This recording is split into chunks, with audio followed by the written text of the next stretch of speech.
कैसे हैं आप सभी स्टूडेंट। तो आज की इस वीडियो में मैं आप सभी बच्चों का पेपर में एसी इंग्लिश, इसमें आपको टोटल बेसिकली कहा जाए तो 5 यूनिट से मिलके आपके सिलेबस को बनाया गया है। ये पांचों के पांचों यूनिट हम लोग कवर करेंगे, जहाँ पे आप सभी बच्चों को यूनिट 1 में हम लोग कम्युनिकेशन पढ़ाएंगे, different types of communication, modes of communication पढ़ेंगे। यूनिट 2 में लैंग्वेज ऑफ कम्युनिकेशन पढ़ने वाले हैं, जिसमें verbal, non verbal, personal, social, business हो गए, बैरियर्स और स्ट्रेटेजीज क्या होते पढ़ने वाले हैं, और interpersonal communication, intrapersonal communication, group communication.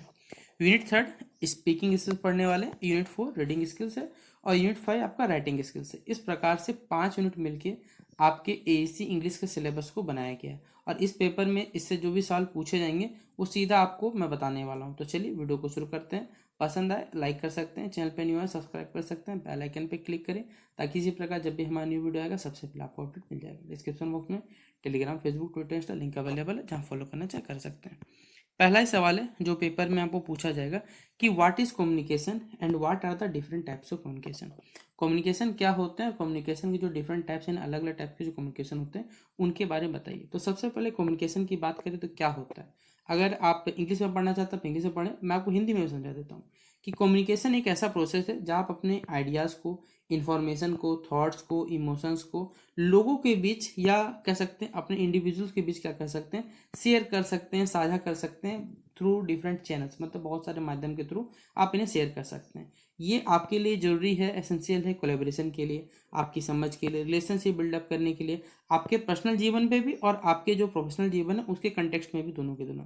और अगर कभी कम्युनिकेशन हमारा इफेक्टिव होता है, इफेक्टिव कम्युनिकेशन से फ़ायदा ये कि आपका जो संदेश है वो कन्वे, जो मैसेज होता है वो क्लियर लोगों पास पहुंचता है। लोग उसमें से कोई गलत, मतलब बेसिकली क्या होता है, बहुत सारे ऐसे वर्ड्स होते हैं या बहुत सारे जब चीज बोलते हैं तो होता है कि लोग उससे कुछ गलत मायने निकाल देते हैं। उन गलत चीज़ों से आप बचते हैं जब आपका इफेक्टिव कम्युनिकेशन रहता है, और एक ट्रस्ट बिल्डअप अच्छा खासा होता है हमारे पास, जिससे लोगों के पास जो संदेश पहुंचना चाहिए वो सही से पहुंच सकता है। यानी ओवरऑल अगर बात करें तो कम्युनिकेशन एक ऐसा प्रोसेस है जब अपने आइडियाज़ को, थॉट्स को, इन्फॉर्मेशन को, या फिर इमोशंस को लोगों के बीच या खुद के भी अपने आसपास के लोगों के बीच जब शेयर करते हो डिफरेंट प्लेटफॉर्म्स के थ्रू, उसे हम लोग क्या कहते हैं, कम्युनिकेशन नाम से जाना जाता है। तो सबसे पहले बेसिक चीज़ समझ में आया होगा कि कम्युनिकेशन क्या होता है, ये उम्मीद करूंगा।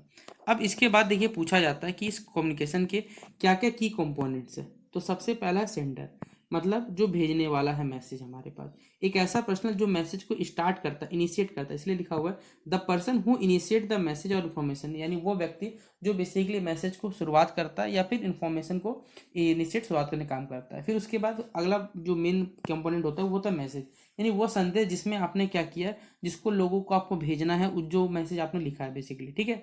फिर ये मीडियम, मीडियम मतलब कह सकते हैं हमारे पास है जरिया, जिसके थ्रू हम लोग क्या करते हैं, उस मैसेज को लोगों तक पहुंचाने का काम कर सकता है। अब हो सकता है आप लोगों से फेस टू फेस पहुंचा सकते हो, ईमेल के थ्रू है, सोशल मीडिया प्लेटफॉर्म उसके थ्रू लोगों तक पहुंचा सकते हो। फिर चौथा है हमारे पास है रिसीवर। रिसीवर मतलब जिसको भेजना है, यानी जिसके पास पहुंचने वाला है, उसे हम कहते हैं रिसीवर, यानी वो व्यक्ति जिसके पास मैसेज पहुंचेगा और आपका जो मैसेज या जो संदेश या आइडिया जो पहुंचा उससे वो क्या समझेगा, ये सारा का सारा प्रोसेस किस नाम में होता है, रिसीवर साहब होता है। और आखिरी पॉइंट है हमारे पास है फीडबैक। फीडबैक आज के ज़माने में सबसे इंपॉर्टेंट चीज़ आप सही बच्चों के लिए भी, जैसे आप सही बच्चों को लगता है कि हम आप सही बच्चों को अच्छे पढ़ाते हैं तो आप कमेंट बॉक्स में अपने विचार बताएं। खराब लगता है या इसमें भी इम्प्रूवमेंट चाहिए तो आप उसे भी अपने विचार बता सकते हैं। यही होता है फीडबैक, ठीक है, कि आपको इसमें क्लैरिटी चाहिए, दिखने में दिक्कत हो रहा है, जो भी असुविधा हो रही है उस चीज़ को आप हमें कमेंट बॉक्स में मेंशन करें, जिससे हम लोग क्या करेंगे, अपने आप को सुधार करेंगे यहाँ पर। तो फीडबैक मतलब होता है कि आपके पास जो संदेश पहुंचा आप उसको कैसे करके समझे, उसके बाद आपका क्या उसके बारे में राय है, वो चीज़ बताना क्या कहलाता है, फीडबैक में रख सकते हैं आप। अगला हमारे पास है एक होता है नॉइज, जो कि एक एक्सटर्नल का है या इंटरनल फैक्टर्स के रूप में कंसिडर कर सकते हैं। यानी जब हमारे पास कोई दिक्कत आ जाए कम्युनिकेशन, जैसे हो सकता है लैंग्वेज का बैरियर हो, डिस्ट्रैक्शन हो, कुछ टेक्निकल इशू हो, जिस वजह से आपका जो संदेश होना चाहिए था कम्युनिकेशन जो है वो सही से पहुंच नहीं पाया, उसे हम लोग नॉइज के अंतर्गत रखा जाता है, ठीक है। तो ये की कंपोनेंट्स होते हैं हमारे पास कम्युनिकेशन के। अब इस कम्युनिकेशन देखिए अलग अलग डिफरेंट टाइप्स होता है, जिनमें हमने आपको बताया सबसे पहले वर्बल कम्युनिकेशन होता है। वर्बल मतलब यहाँ पर हमारे पास जब हम लोग क्या करेंगे, वर्ड्स का इस्तेमाल करेंगे, आइदर आप लिख के लिखना चाहो या बोलना चाहो वो आपकी इच्छा, लेकिन आप दोनों का इस्तेमाल कर सकते हो। इसमें face to face conversation example है, फ़ोन कॉल्स होते हैं, वीडियो कॉन्फ्रेंसिंग हो गया, ईमेल्स हो गए, रिटर्न रिपोर्ट हो, ये सभी के सभी रिटर्न जो वर्बल कम्युनिकेशन होता है उसका पार्ट होता है। वर्बल कम्युनिकेशन फॉर्मल भी हो सकता है, इनफॉर्मल, मतलब आप फॉर्मल मतलब जानते हैं औपचारिक, और इनफॉर्मल अनौपचारिक हमारे पास है। आप किसी बिजनेस के लिए, मीटिंग्स के लिए फॉर्मल इस्तेमाल करते हो, और इनफॉर्मल मतलब जब आप लोगों से बातचीत करते हो अपने आसपास के घर के, तो उसे इनफॉर्मल कहा जाता है हमारे पास है। तो ये दोनों के लिए इस्तेमाल होने वाली चीज़ हमारे पास है। लेकिन अगला हमारे पास है नॉन वर्बल कम्युनिकेशन, और जो सबसे ज़्यादा होती है, जैसे इसमें आप ना लिखोगे ना बोलोगे, तो फिर बोले भैया कैसे लोगों तक हमारा संदेश पहुंचेगा? एकदम पहुंचेगा, जब आपका बॉडी का लैंग्वेज, आपके फेशियल एक्सप्रेशन, आपके बॉडी के गेस्चर्स, आपका बॉडी का पोस्चर, आपके आंख का कांटेक्ट हो गया, आपके वॉइस का टोन हो गया हमारे पास, ये सभी चीजें जब शामिल होता है, इसे हम लोग नॉन वर्बल कम्युनिकेशन रखते हैं। यानी इसमें आप ना लिखोगे ना बोले, लेकिन आपके इमोशंस, आपके एटीट्यूड हो गया हमारे पास है, आपका बोलने का तरीका हो गया, ये सभी चीजें नॉन वर्बल कम्युनिकेशन शामिल होता है। जिसमें आपका स्माइलिंग है, क्रॉसिंग आर्म्स है, आपके हैंड के गेस्चर है, जब आप बातचीत करो, बहुत सारी चीज़ें मैटर करता है। तो इससे हम लोग नॉन वर्बल कम्युनिकेशन रखते हैं। तीसरा होता है रिटन कम्युनिकेशन। जब नाम ही रिटन कम्युनिकेशन, मतलब क्या करोगे आप? जब चीज़ों को लिख के किसी को समझाने का प्रयास करोगे, उसे रखा जाता है रिटन कम्युनिकेशन। यानी एक ऐसा हमारे पे कम्युनिकेशन जो लिख के हो, लिखने वाला चीज़ आता है। इसमें आप फॉर्मल हो सकते हैं, इनफॉर्मल हो सकता है, यानी इसको आप स्टोर कर सकते हो, कहीं पर रिकॉर्ड करना चाहे रिकॉर्ड रख सकते हो। इसलिए इसमें लेटर है, ईमेल है, टेक्स्ट मैसेज है, रिपोर्ट है, सोशल मीडिया पोस्ट है, हमारे पास मेमोज है, ये सभी के सभी रिटन कम्युनिकेशन में आता है। चौथा है विजुअल कम्युनिकेशन, मतलब जब आप कुछ चीज़ों को देखना स्टार्ट करोगे, यानी इसमें कुछ फोटोग्राफ्स हो सकते हैं, इमेजेस हो सकते हैं, सिंबल्स हो सकते हैं, वीडियो हो सकते हैं, ताकि इनके थ्रू आप क्या कर सके, आपका जो संदेश है लोगों तक पहुंच सके। ठीक है, इसमें आप चार्ट्स का, इन्फोग्राफिक्स का, लोगोस का, सिग्नेचर का, प्रेजेंटेशन का, वीडियो का जो कंटेंट है, इन सभी चीज़ों को हम लोग क्या करते हैं, जो देख सकते हैं हम लोग, उसे विजुअल कम्युनिकेशन में रखते हैं। पांचवा है इलेक्ट्रॉनिक कॉन्फ़िगरेशन। इसमें जब इलेक्ट्रॉनिक नाम ही है, तो इसमें हमारे गैजेट शामिल हो सकते हैं, और गैजेट से जो भी चीज़ चाहता है, जैसे हो गया ईमेल्स हो गया, सोशल मीडिया प्लेटफॉर्म हो गया, इंस्टेंट मैसेजिंग ऐप्स हो गए, वीडियो कॉन्फ्रेंसिंग हो गया, वेबिनार्स हो गए, ये सभी चीज़ों को इलेक्ट्रॉनिक कम्युनिकेशन में शामिल किया जाता है। छठा हमारे पास है वह इंटरपर्सनल कम्युनिकेशन, यानी जब दो या दो से ज़्यादा लोगों के बीच में जो पर्सनल या प्रोफेशनल जो कम्युनिकेशन होता है, उसे हम लोग बोलते हैं इंटरपर्सनल कम्युनिकेशन। जैसे दोस्तों के बीच में हो गया, इंटरव्यू हो गया, टीम डिस्कशन हो गया, ये सभी के सभी इंटरपर्सनल कम्युनिकेशन होता है। एक होता है मास कम्युनिकेशन, जब हमारा संदेश या मैसेज लोगों पे बड़े पैमाने पर पहुंचना रहता है। ठीक है, जैसे टेलीविजन के थ्रू, रेडियो के थ्रू, न्यूज़पेपर, ऑनलाइन प्लेटफॉर्म्स हो गए, ये सभी के थ्रू जब बड़े पैमाने पर लोगों तक पहुंचना, इसे हम लोग क्या कहते हैं, मास कम्युनिकेशन नाम से जानते हैं। और हमारा आखिरी कम्युनिकेशन है जिसे कहते हैं इंट्रापर्सनल कम्युनिकेशन। देखिए, जब आप खुद से बातचीत करते हो, खुद से कम्युनिकेट करते हो, सेल्फ रियलाइजेशन करते हो, या इंटरनल डायलॉग बाजी करते हो, ये सब के सब किस में शामिल होता है, इंटरपर्सनल कम्युनिकेशन। इंट्रापर्सनल, इंट्रा मतलब खुद से के साथ, और इंटर इंटर जो पर्सनल कम्युनिकेशन होता है वो लोगों से जब बातचीत करते हैं उसे कहा जाता है। तो टोटल 8 टाइप के आपके कम्युनिकेशन डिफरेंट टाइप्स होते हैं, जो हमने आपको पढ़ा दिए। ये था पहला नंबर क्वेश्चन, जो पेपर में आपको 15 मार्क्स के लिए आने वाला है। दूसरा क्वेश्चन है, ये वाला भी आया हो पेपर में, अगर आप प्रीवियस क्वेश्चन पे देखो तो ये क्वेश्चन पेपर आपको मिलेगा कि इंट्रापर्सनल कम्युनिकेशन क्या होते हैं, और साथ ही साथ इसका इंपॉर्टेंस क्या है इंटरपर्सनल कम्युनिकेशन का, ये हमें बताना है। तो इंटरपर्सनल कम्युनिकेशन आपका रेफर करता है कम्युनिकेशन का ऐसा प्रोसेस। ठीक है, यहाँ नाम देखिए इंटरपर्सनल कम्युनिकेशन, जब आप खुद से क्या करते हो, कम्युनिकेट करते हो। देखिए, जैसे कोई भी अगर आप प्रैक्टिस करते हो, तो आप प्रैक्टिस करने के लिए, जैसे किसी में अगर आपको भाषण देना है, तो आप पहले क्या करो, खुद के सामने मिरर के सामने प्रैक्टिस करते हो। उसी प्रकार जब आपको बड़े पैमाने के मतलब बड़े बहुत सारे ऑडियंस सामने जब बातचीत करना है, तो आप क्या करते हो, खुद को प्रिपरेशन करते हो, खुद को प्रिपेयर करते हो। जब एक खुद से खुद इंटरनल डायलॉगबाजी करते हो, उसे हम लोग कहते हैं बेसिकली इंटरपर्सनल कम्युनिकेशन कहा जाता है। यानी एक ऐसा कम्युनिकेशन है जो आपको सेल्फ अवेयर करता है, आपको प्रॉब्लम सॉल्विंग टेक्निक सिखाता है, आपके इमोशन को कैसे रेगुलेट कर सकते हैं आप ये बताता है। इसमें आपका थिंकिंग हो गया, डे ड्रीमिंग हो गया, सेल्फ टॉक हो गया, सेल्फ रिफ्लेक्शन हो गया, ये सभी चीज़ों को इसमें शामिल किया जाता है, ताकि जब आप लोगों के सामने बोलोगे तो लोग उसे अच्छे से सुन पाएं, और लोग अच्छे सुन पाएंगे तो आपको ये सारा का सारा चीज़ आपको फायदा देता है हमारे पास। अब इसी इंटरपर्सनल कम्युनिकेशन को बताया गया है refers to the internal dialogue और self talk that individual engage in within their own mind. ये एक ऐसा प्रकार कम्युनिकेशन है जिससे लोग खुद ही बात करते हैं, और खुद ही से बातचीत करके अपने ही माइंड में चलते रहता है। ये एक क्रूशियल रोल है बेसिकली, ये आपके पर्सनैलिटी डेवलपमेंट और डिसीजन मेकिंग में भी बहुत ज़्यादा हेल्प करता है हमारे पास। क्यों? सबसे पहला पॉइंट यह बताया हुआ सेल्फ अवेयरनेस, आत्म जागरूकता। देखिए, अगर आपका कंट्रोल अगर आपके इमोशंस में नहीं है, आपके बिहेवियर पे नहीं है, आपके थॉट पे नहीं है, साथ ही साथ अगर आपका कमांड अगर आप पे नहीं है, तो ये सबसे बड़ा कह सकते हैं आपके जीवन का खामियाजा होगा, जो आपको किसी न किसी गलत राह पे ले जाएगा, जिससे आपकी जो अंदर की खुद की जो स्ट्रेंथ रहेगी, आप वीक होते चले जाओगे, आप डिमोटिवेट होते चलोगे। इस प्रकार से आपको अगर खुद के प्रति अगर आप अपना डिसीजन लेना सीख रहे हो, सेल्फ अवेयर अगर हो, तो आपको दुनिया की कोई भी चीज़ भटका नहीं सकती। इसलिए ये जो हमारे पास सेल्फ अवेयरनेस है, ये आपको आत्मजागरूकता, क्योंकि बहुत से देखिए, जैसे फॉर एग्जाम्पल देता हूँ, मैं आपसे ही बच्चों को जो भी चीज़ पढ़ाता हूँ वो आपको सिलेबस के थ्रू पढ़ाता हूँ, और मैं आपको प्रीवियस ईयर क्वेश्चन पेपर वाले बता रहा हूँ, तो वो उस यूनिवर्सिटी का बता रहा हूँ। ये नहीं कि, क्योंकि बहुत सारे इंटरनेट पे देखिए ऐसे लोग हैं जो क्या करते हैं, सिर्फ सेमेस्टर 1 लिख देंगे और आपको पढ़ाना स्टार्ट कर देंगे, सेमेस्टर 2 लिख देंगे, पढ़ाना शुरू कर देंगे, लेकिन वो सिर्फ व्यूज़ के लिए। सिंपल सा बात है। तो अब आपको ही फैसला करना है कि कौन सही है कौन गलत है, किसको मतलब बेसिकली सही आपको बेसिकली बताना चाहिए।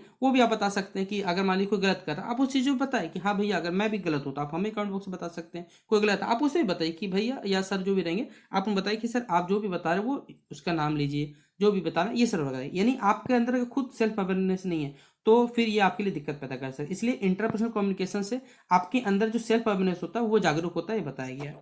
दूसरा पॉइंट है डिसीजन मेकिंग, यानी आपको फैसला लेना सीखना पड़ेगा।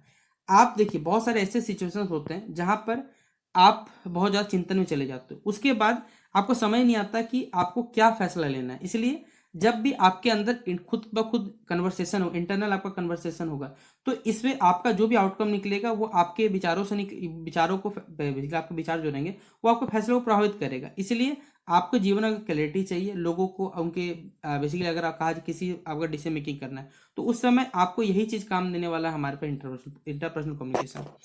तीसरा है हमारे पास है इमोशनल रेगुलेशन, यानी ये बेसिकली लोगों को अलाउ करता है कि आप अपने इमोशंस को क्या करो, कंट्रोल करो।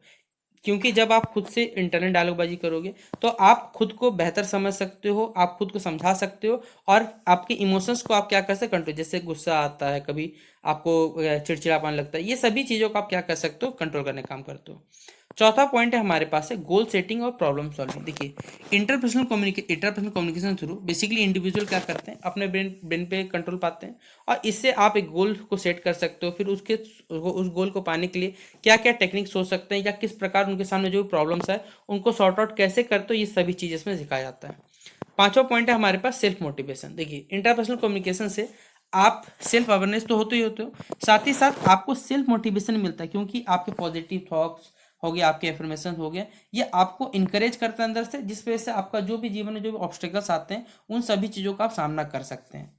छठा पॉइंट है बिल्डिंग कॉन्फिडेंस। देखिए अगर आपसे क्या करते हैं, खुद से बातचीत करते हो, सेल्फ टॉक करते हो, तो ये आपके कॉन्फिडेंस को क्या करता है, बिल्डअप करता है। और जब कॉन्फिडेंस आपका सही रहेगा तो आप उस समय रिस्क भी सही से ले सकते हो कि क्या फैसला लेना चाहिए, ये नहीं होगा तो इसके अलावा कुछ भी अगर ऑप्शन होता है तो आप उसको कैसे मैनेज कर सकते हो, ये सभी चीज़ें हमारे पास काम करता है। इसलिए ये हमारे पास क्या करता है, कॉन्फिडेंस को बिल्डअप करने का काम करता है। अगर हम समरी में मतलब निष्कर्ष अगर बात करें, तो इंट्रापर्सनल कम्युनिकेशन हमारे अगर कहा जाए पर्सनल ग्रोथ के लिए वाइटल मतलब जरूरी है, हमारे इकोनॉमिक हेल्थ के लिए भी जरूरी, सॉरी इमोशनल हेल्थ के लिए जरूरी है, आपके डिसीजन मेकिंग को क्या करता है और ज़्यादा इफेक्टिव यानी प्रभावी बनाता है। ये लोगों को या इंडिविजुअल को बेसिकली क्या करता है, उनके इंटरनल वर्ल्ड से या इंटरनल बॉडी पार्ट से जोड़ने का काम करता है। जैसे कि जिससे आपका क्या होता है, जो आप बाहर बाद में जाके बेसिकली जो भी एक्शंस लोगे या डिसीजंस लोगे उनको ये प्रभावित करता है। ठीक है, यानी इंटरपर्सनल कम्युनिकेशन के थ्रू आप अपने बिहेवियर को क्या कर सकते हो, खुद पे सेल्फ डिपेंडेंट हो सकते हो, आप सेल्फ अवेयरनेस हो सकते हो, ये सभी चीज़ों को बताने का काम करता है। टोटल 6 पॉइंट हमने बताया कि इससे क्या क्या इसके एडवांटेज होते हैं या इसके क्या फायदे हमने बता दिए आपसे बच्चों को। ठीक है, पीवाईक्यू चेक करते हो तो आपको अवेलेबल मिलेगा कि सोशल कम्युनिकेशन पूछा गया है और उसके इम्पोर्टेंस क्या है, यानी कि हमारे पास जो सामाजिक संचार कह सकते हैं वो क्या होता है ये बताना है, और इसकी क्या इम्पोर्टेंस है, क्या महत्व है, इसके बारे में बताना है। ठीक है, तो हमने पहले पढ़ा था इंट्रापर्सनल कम्युनिकेशन, ये है सोशल कम्युनिकेशन।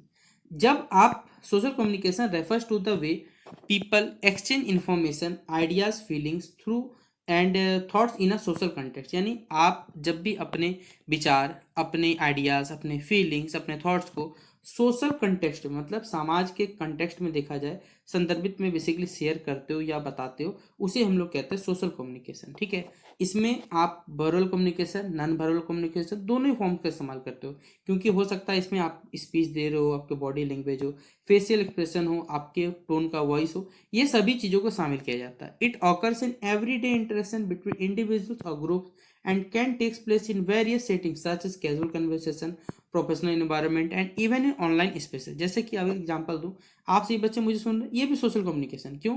यहाँ पर यूट्यूब के थ्रू कहा जाए तो मैं आप सभी बच्चों को अपने जो थॉट्स है पढ़ाने का या जो टेक्निक है या तरीका है जिसे कह सकते हैं, वो मैं आपको यहाँ पर बता रहा हूँ। ठीक है, तो इस प्रकार से मैंने आप सभी बच्चों को आपके आइडिया, मैंने अपने फीलिंग्स आइडिया सभी शेयर कर रहे हैं, इसे कहते हैं सोशल कम्युनिकेशन कहते हैं। तो सोशल कम्युनिकेशन जरूरी है। क्यों जरूरी है?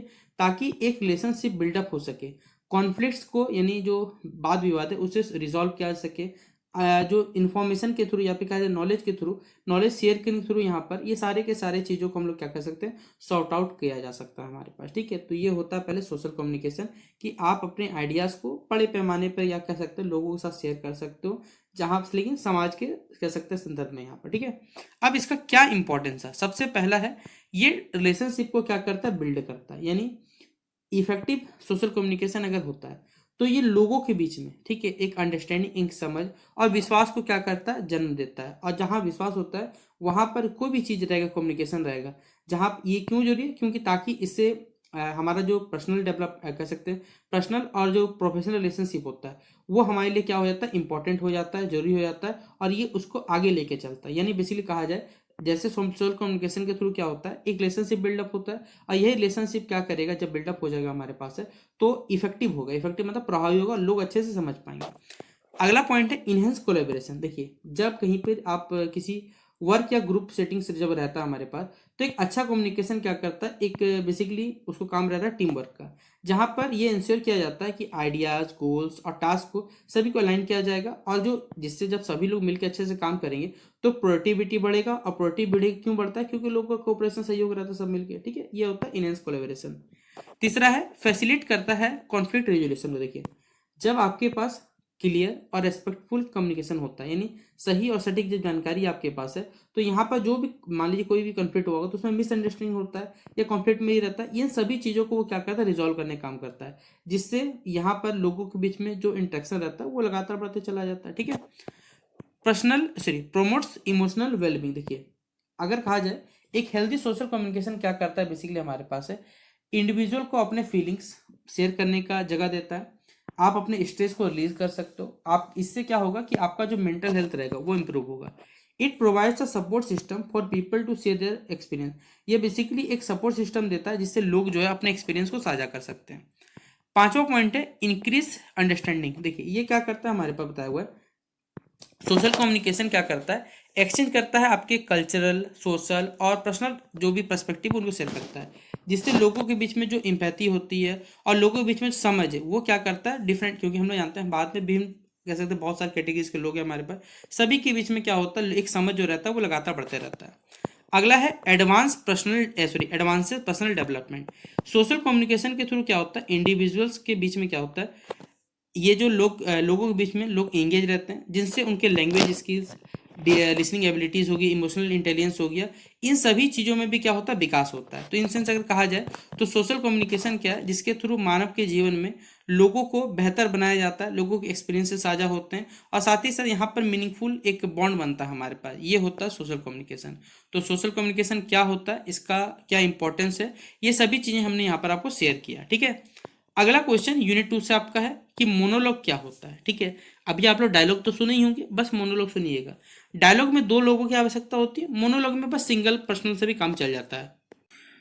तो मोनोलॉग में आप एक, जैसे आप सही बच्चों ने बहुत सारे एक्टर्स को ऐसे देखा होगा, जब वो स्क्रीन के सामने खुद से बातचीत करते हैं, यानी किसी मिरर के सामने सेल्फ रियलाइजेशन वाला जब टॉक करते हैं, बेसिकली उसी चीज को आप समझ सकते हैं मोनोलॉग। यानी जब आप खुद से बात करते हो, कोई चीज के बारे में बोलते हो, ये मोनोलॉग कहलाता है। अब इसी के बारे में देखिए हमें पढ़ना है। ठीक है, तो क्या होता है, तो ये लिखा हुआ, a monologue is a lengthy speech और discourse delivered by a single character either in the presence of others और नॉन। यानी ये हो सकता है एक आपका लेंदी स्पीच हो, या कोई हमारे पास सिंगल कैरेक्टर के द्वारा प्ले किया जा रहा है, हो सकता है सामने लोग को, नहीं उससे कोई फर्क, लेकिन वो सिंगल पर्सन के द्वारा जब बोला जाता है। It can appear in both literature and drama. ये बेसिकली लिटरेचर में भी हो सकता है, ड्रामा में हो सकता है, जहां पर जो स्पीकर है वो अपने थॉट्स को, इमोशंस को और रिफ्लेक्शन को क्या करता है, डिटेल मैनर में पूरा पूरी यहाँ पर एक्सप्लेन करने का काम करता है। अब इसी मोनोलॉग का देखिए क्या इंपॉर्टेंस है, ये बताया गया है। तो कैरेक्टरिस्टिक्स ऑफ मोनोलॉग, क्या विशेषताएं हैं इसका। पहला, इसमें क्या होता है, सिंगल स्पीकर होता है, यानी मोनोलॉग में एक ही कैरेक्टर क्या होता है, इन्वॉल्व होता है, जहां पर स्पीकिंग जो रहता है वो लंबा होता है, कोई भी बीच में रोक टोक नहीं होता है, कोई डायलॉग बाजी दूसरी तरफ से नहीं हो सकता, जो सामने वाला बंदा बोलेगा बस वही सुनते रहना आपको। यहाँ पर नेचर क्या होता है, एक्सप्रेसिव होता है, मतलब जब स्पीकर अपने इमोशंस को, थॉट्स को, इनर के जो स्ट्रगल्स है उनको बताता है, तो अपने कैरेक्टर में पूरा भीतर चला जाता है और उन सब इमोशंस के थ्रू क्या करता है, आपके सामने रखता है। तीसरा है लेंथ के बारे में बात करें तो मोनोलॉग जो रहते हैं वो डायलॉग के कंपेरिजन देखा जाए तो भैया लंबा तो होगा ही, क्योंकि वहां पर दो कैरेक्टर है, यहाँ पर एक कैरेक्टर है। तो यहाँ पर सिंगल कैरेक्टर क्या करता है, जो भी लाइंस लिखी गई, जो पैराग्राफ है, उन सभी चीजों पर मोनोलॉग क्या करते हैं, निर्भर करता है। चौथा है डायरेक्ट एड्रेस। तो यहाँ पर बताया गया डायरेक्ट एड्रेस मतलब किसको संबोधित करता है, हो सकता है ये डायरेक्ट ऑडियंस को सपोर्ट करे, या किसी कैरेक्टर के बारे में बताए, या फिर खुद में बेसिकली खुद से बातचीत करे, इनमें शामिल होता है डायरेक्ट एड्रेस। पांचवा नंबर पॉइंट है रिवीलिंग पर्सनैलिटी। देखिए मोनोलॉग से क्या होता है, कैरेक्टर जो है वो अपने पर्सनल मोटिव्स के बारे में बताता है, अपने डिजायर्स के बारे में बताता है, अपने कॉन्फ्लिक्ट्स हो गए, अपने जो सिद्धांत हैं, फिलोसॉफीज है, उनके बारे में बताने का काम करता है। छठा पॉइंट है ड्रामेटिक टेंशन। देखिए मोनोलॉग क्या करता है, बेसिकली एक ड्रामेटिक टेंशन पैदा करता है, जिससे लोगों के बीच में इंफॉर्मेशन हो गए, लोगों के बीच में कहा जाए जो डिपेंडिंग थीम्स होते हैं उनको ये एडवांस करने का काम करता है। प्लस अनइंटरप्टेड स्पीच, जब आप खुद मोनोलॉग बोलोगे तो बीच में रोक टोक करने वाला तो कोई नहीं है, तो आप अपने विचारों को क्या कर सकते हो, खुद ही रख सकते हो। आने वाला जब तक आप बोलोगे नहीं, जब तक आपका प्ले खत्म नहीं हो जाता तब तक बोल सकते हो। तो मोनोलॉग कहा जाए तो बेसिकली ये हमारे कैरेक्टर डेवलपमेंट के लिए बेहद ही जरूरी टूल है, जिससे ये आपके इंटरनल कॉन्फ्लिक्ट को हो गया, आपके जो नेटिव का डेप्थ हो गया, उसको एक्सप्लोर करने में काम करता है हमारे पास। तो ये सवाल भी पेपर में आया था। इसी प्रकार डायलॉग हमारे पास, जैसे अभी हमने मोनोलॉग पढ़ा, मोनोलॉग क्या था, सिंगल कैरेक्टर के द्वारा बोले जाने वाला जो लैंग्वेज है, या उसे कहते हैं मोनोलॉग। अब यहाँ पर बस दो लोग आ जाएं, जिसे हम लोग कहते हैं डायलॉग के नाम से जानेंगे। तो dialogue refers to the conversation between two और more characters in a book. देखिए जब नाम डायलॉग है तो भैया एक आदमी से तो होगा नहीं, कम से कम दो कैरेक्टर चाहिए इसमें। अब हो सकता है ये किसी फिल्म का पार्ट हो, किसी बुक का पार्ट हो, किसी नेटिव मीडियम हो सकता है, यानी इसमें आप अपने आइडियाज़ को, वर्ड्स को एक्सचेंज करते हो, लेकिन इसमें आपका बॉडी लैंग्वेज जरूरी है, आपके टोन का वॉइस जरूरी है, बहुत सारी चीज मैटर करता है। इसी प्रकार इसका भी कुछ इंपॉर्टेंस है डायलॉग का। पहला है कैरेक्टर डेवलपमेंट, सबका काम यही है हमारे पास है। डायलॉग क्या करता है, आपके पर्सनैलिटी डेवलपमेंट को, आपके पर्सनैलिटी बैकग्राउंड हो गया, मोटिवेशन हो गया, आपके रिलेशनशिप लोगों के साथ क्या, उसको ये इंप्रूव करता है। तो हाउ अ कैरेक्टर स्किल, कैसे कैरेक्टर कोई बोलता है, उसको कौन सा वर्ड सिलेक्ट किया जाता है, उसका बोलने का जो तरीका या टोन होता है वो कैसा होना चाहिए, उसके कौन से इमोशनल स्टेट में होना चाहिए, और उसके इनर थॉट्स क्या है, ये सभी चीज़ मैटर करता है, इसलिए कैरेक्टर डेवलपमेंट में काम आता है। दूसरा एडवांसिंग द प्लॉट। देखिए डायलॉग क्या करता है, हमेशा अगर आप देखोगे कोई भी कॉन्फ्लिक्ट है, इन्फॉर्मेशन है, रियोल्यूशन, अगर आप देखोगे तो उसको क्या करता है, थोड़ा सा एडवांस कर देता है। मतलब अगर कहा जाए हमारे पास है, लोगों को ज़्यादा यहाँ पर इंगेज रखने का भी काम आता है। ठीक है, क्रिएटिंग कॉन्फ्लिक्ट। देखिए डायलॉग बाजी करना आपने हमेशा देखा होगा, मूवी में देखा ही होगा, बकैती करते रहता है बैठ के, मैं तुम्हें मार दूंगा फलना ठुकाना, फिर वो बदले में बोलता है। तो इससे एक्चुअली मूवी हो गया, लेकिन रियल लाइफ में भी आप देखते होगे, एक सामने वाला बोल रहा है, एक सामने चुप है, तो देखिए मैटर शांत हो जाएगा। लेकिन वहीं पर अगर दोनों बैठ के बकैती कर रहे थे तो भैया ये क्रिएटिंग कॉन्फ्लिक्ट करने का काम करता है। ठीक है, दूसरा चौथा पॉइंट है हमारे पास, सॉरी, बिल्डिंग रिलेशनशिप। देखिए डायलॉग क्या करता है, बेसिकली स्टैब्लिश करता है रिलेशनशिप कैरेक्टर्स के बीच में। ठीक है, आपने कभी रोमांटिक रिलेशनशिप देखा होगा, फ्रेंडशिप देखा होगा, राइवलरी देखा होगा, या फैमिली के जो डायनेमिक्स देखे होंगे, जिससे लोगों के बीच में जो स्ट्रेंथ रहता है या जो कम्युनिकेशन होता है वो मजबूत बनता है। अगला है इंगेजमेंट एंड रिलिज्म। देखिए बेसिकली कहा जाए डायलॉग के थ्रू आप पूरी दुनिया देखते होगे, आपको स्टोरी जो रहता है वो ज़्यादा इंगेजिंग लगता है एज कम्पेयर टू कोई सिंगल आदमी बोले उतना मज़ा नहीं आएगा, लेकिन दो आदमी मिलके बोले देखिए आपको एकदम थोड़ा सा ज़्यादा उससे रिलेट कर पाते हो, तो ये लोगों को बेसिकली ज़्यादा इंगेज करता है, रिलिज्म लगता है। पांचवा पॉइंट है हमारे पास है एक्सपोजिशन। मतलब डायलॉग जो है एक प्रकार से टूल के रूप में काम करता है एक्सपोजिशन, जहां पर कैरेक्टर जो है एक एसेंशियल अपना बैक स्टोरी रखते हैं, मतलब कोई पुराना अपना कहानी रखते हैं, और अपना बेसिकली और details of the world without railing और लेंदी। देखिए वो क्या करते हैं, उतना भाषणबाजी नहीं करते, शॉर्ट रूप में अपना जो कहानी वो सुनाते हैं, इसलिए ये एक्सपोजिशन के में भी क्या आता है, हमारे पास काम आता है।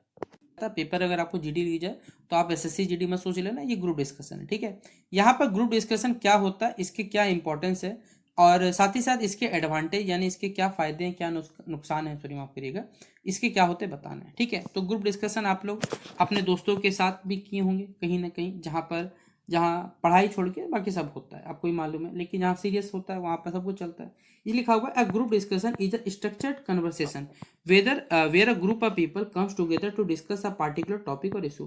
ग्रुप डिस्कशन मतलब बेसिकली ऐसा कन्वर्सेशन जहाँ पर बहुत सारे लोग क्या होते हैं, इकट्ठा होते हैं और किसी पार्टिकुलर टॉपिक या इशू के बारे में चर्चा करते हैं। तो इसी ग्रुप डिस्कशन में लोग क्या करते हैं, अपने जो पार्टिकुलर टॉपिक है उसमें लोगों के विचार क्या हैं, लोगों के विचारों को सुनते हैं, उसके बाद क्या सही मैटर, मतलब वो जो टॉपिक में किसका सही नैरेटिव निकला या किसका जो द्वारा बोले जो भी बात किया था वो सही हुआ, उसके बारे में अपने जो राय है वो भी रखने का काम करते हैं। इसे ही हम लोग क्या कहते हैं, ग्रुप डिस्कशन कहते हैं।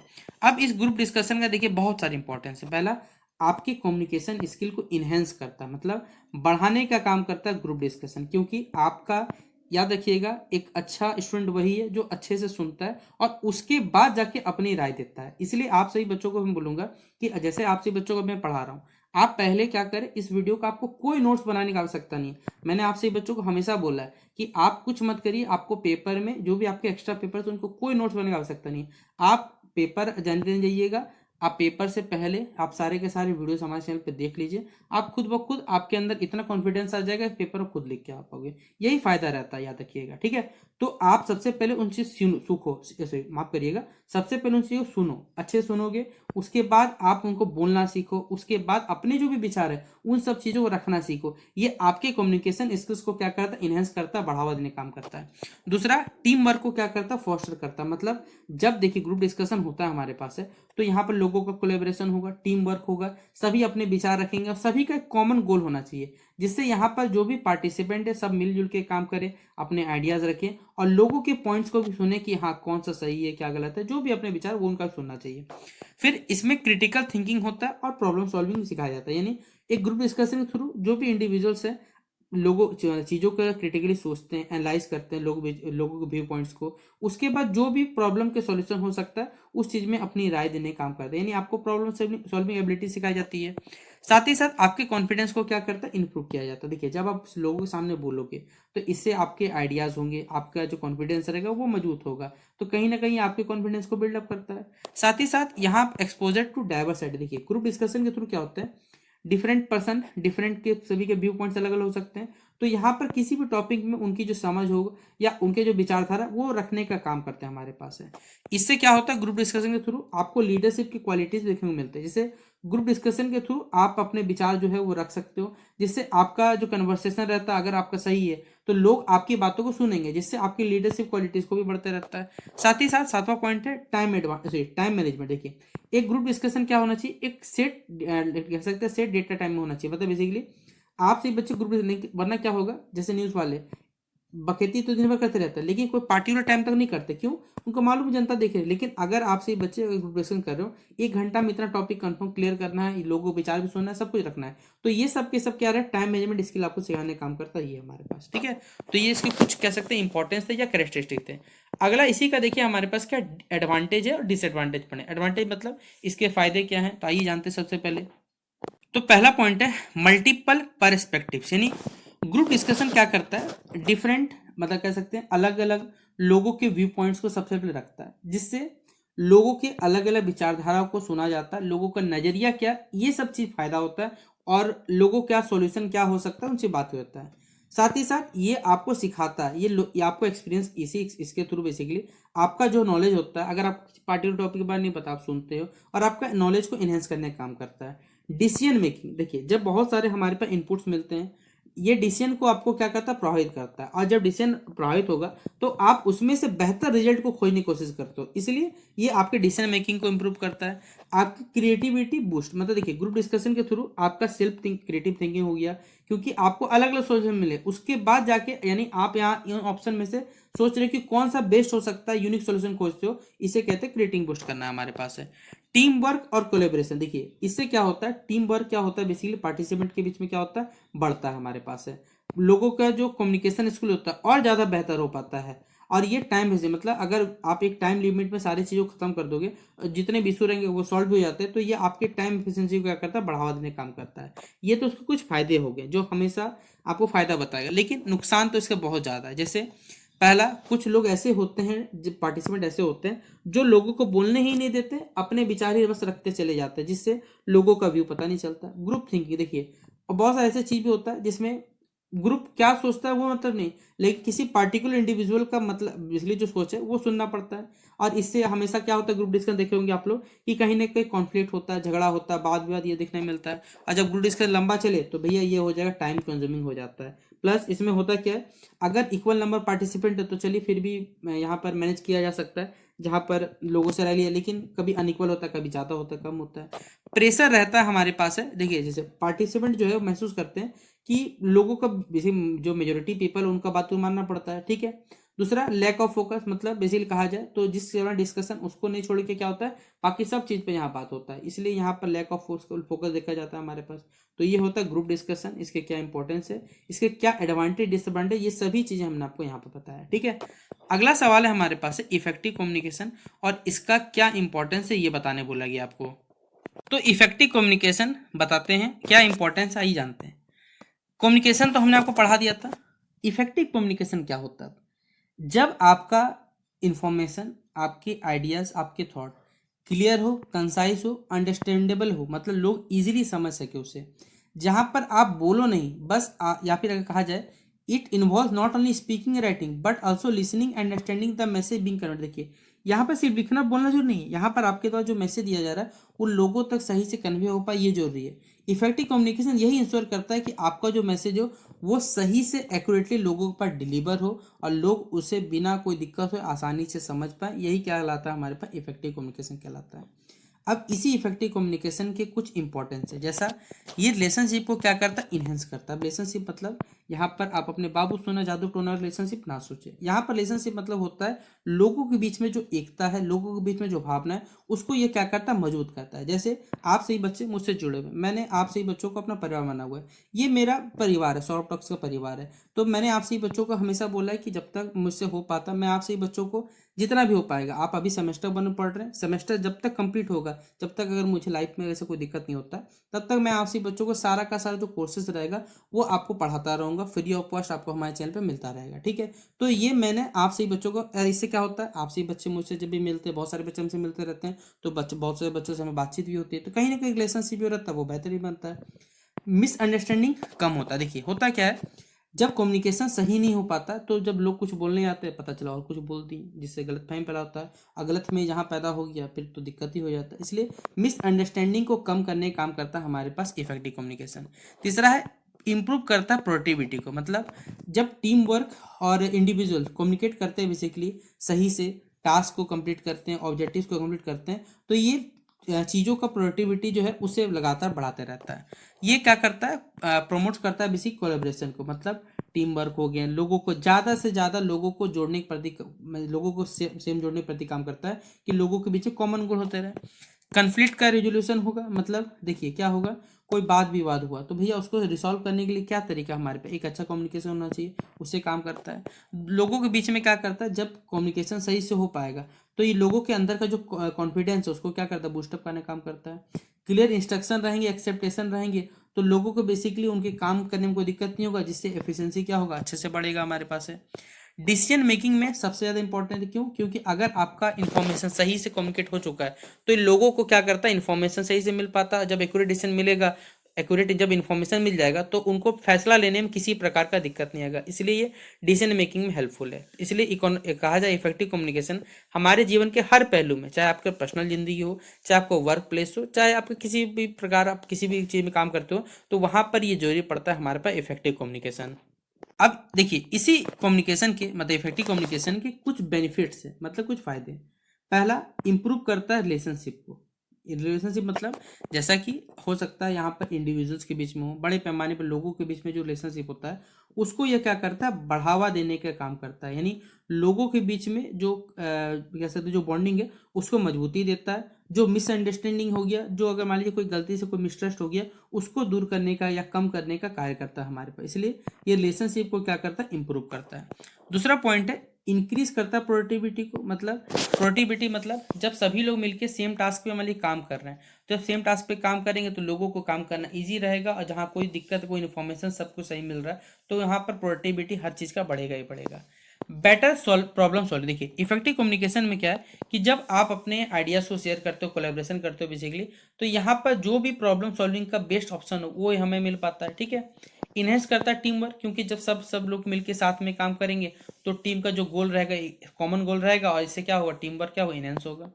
पांचवा पॉइंट है इंक्रीज करता है इंगेजमेंट और मोरल को। देखिए कम्युनिकेशन जब ट्रांसपेरेंट हो, एम्प्लॉयज टीम महसूस करते हैं कि और ज़्यादा वैल्यूड है और उनको सही से इन्फॉर्मेशन, जिससे लोगों के बीच में क्या होता है, लोगों का मोटिवेशन बूस्टअप होता है और लोगों का जरूरत जो पूरा होगा तो उनके अंदर बेसिकली इंगेजमेंट बढ़ते रहता है हमारे पास है। कन्फ्लिक्ट करता है रिजोल्यूशन को, क्योंकि जब भी इफेक्टिव कम्युनिकेशन होगा तो आपको सारा इन्फॉर्मेशन रहेगा कि क्या सही है क्या गलत है, और इससे क्या होता है कोई भी बात विवाद रहता है उसको सुलझाने में दिक्कत नहीं होता। सातवां पॉइंट है हमारे पास है स्ट्रॉन्गर रिलेशनशिप लीडरशिप। देखिए इससे क्या होता है, अगर आपके पास इफेक्टिव कम्युनिकेशन रहता है तो आपके पास सही से जानकारी, जब सही से जानकारी तो क्लियरिटी ऑफ थॉट है आपका, तो आप वहां पर क्या कर सकते हो, जो भी फैसला ले सकते हो वो सही से लोगे, और जब फैसला सही से लोगे तो आपके लीडरशिप का जो भावना रहेगा, जो लीडरशिप पर रहेगा वो सही से काम, वो सही से करेगा हमारे पास है। आठवां पॉइंट है इंप्रूव करता है डिसीजन मेकिंग को। देखिए क्लियर इन्फॉर्मेशन से आपका जो डिसीजन मेकिंग होता है वो भी क्या होता है, इन्फॉर्म वो भी बेसिकली इंप्रूव होता है हमारे पास, ठीक है। और जिससे ओवरऑल जो ऑर्गेनाइजेशन जो भी चलते हैं उनको हमेशा बेनिफिट मिलता है। कस्टमर सेटिस्फेक्शन, देखिए गुड कम्युनिकेशन या अच्छा कम्युनिकेशन से कस्टमर भी क्या रहता है, क्योंकि कस्टमर की जो जरूरत है वो पूरी हो रही है, लोगों को दिक्कत नहीं आएगा, जब दिक्कत नहीं आया तो सब कुछ सही रहेगा, इसलिए कस्टमर सेटिस्फेक्शन बना हुआ रहता है। 10वां नंबर पॉइंट है हमारे पास, इनहेंस करता है आपकी एडेप्टिबिलिटी को। देखिए जैसे आप देख रहे हैं लगातार इन्वायरमेंट में चेंजेस होते जा रहे हैं, तो इफेक्टिव कम्युनिकेशन क्या करता है, अलाउ करता है इंडिविजुअल और ऑर्गेनाइजेशन को कि वो अडेप्ट करें, जिस प्रकार आज के चेंजेस हो रहे हैं उस हिसाब से वो इन्फॉर्मेशन को क्या करें, चेंजेस करें, और उस हिसाब से फिर क्या करें, अपने आप में चेंजेस करते रहे। जैसे आप एआई का जमाना देख रहे हो, जब एआई नहीं था तो लोगों को दिक्कत होता था, एआई आ गया तो भी दिक्कत है, ये नहीं कि दिक्कत नहीं, लेकिन सही से सब चीज़ों को हैंडल करके काम करना, यही बेसिकली हमारे पास बढ़िया बात है, ठीक है। इसे कहते हैं इनहेंस एडेप्टिबिलिटी, यानी शॉर्ट टर्म में कहा जाए तो इफेक्टिव कम्युनिकेशन आपके जीवन का सक्सेस का की होता है। आपके जीवन में जो रिलेशनशिप है उसको स्मूथ फंक्शन कराता है, आपका टीम के लिए जरूरी है, आपके ऑर्गेनाइजेशन के लिए जरूरी पड़ता है, ठीक है। Between documenting and report writing, report writing और डॉक्यूमेंटिंग में क्या अंतर होता है ये बताना है।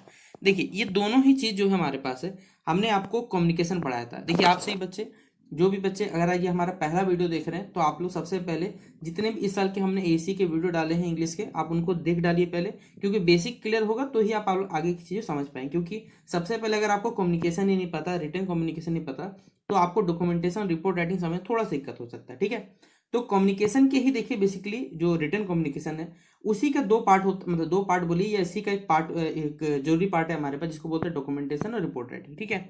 इसमें इन सभी चीज़ों का हम लोग अपने एकेडमिक लाइफ में, मतलब जब बेसिकली शिक्षा के क्षेत्र से जुड़े रहते हैं उसमें जरूरत पड़ता है, प्रोफेशनल क्षेत्र से वहाँ भी जुड़े रहते हैं, और जो भी लोग रिसर्च फील्ड में काम करते हैं उनका भी जरूरत पड़ता है।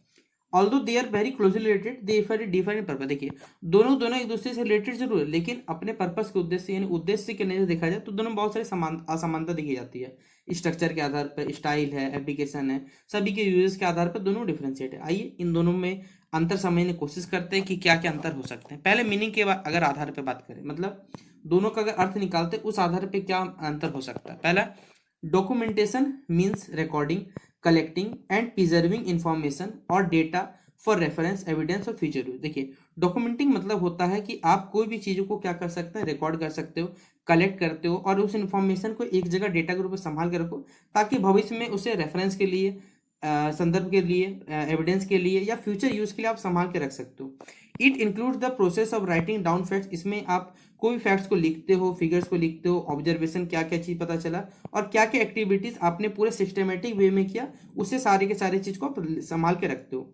The main purpose of documentation is to ensure that all important information is recorded and can be retrieved when needed। देखिए ये सारे के सारे डॉक्यूमेंट है, इसे बहुत संभाल के रिकॉर्ड रखा जाता है, और ताकि भविष्य में जब इसकी जरूरत पड़े तब इसका इस्तेमाल भी किया जा सके।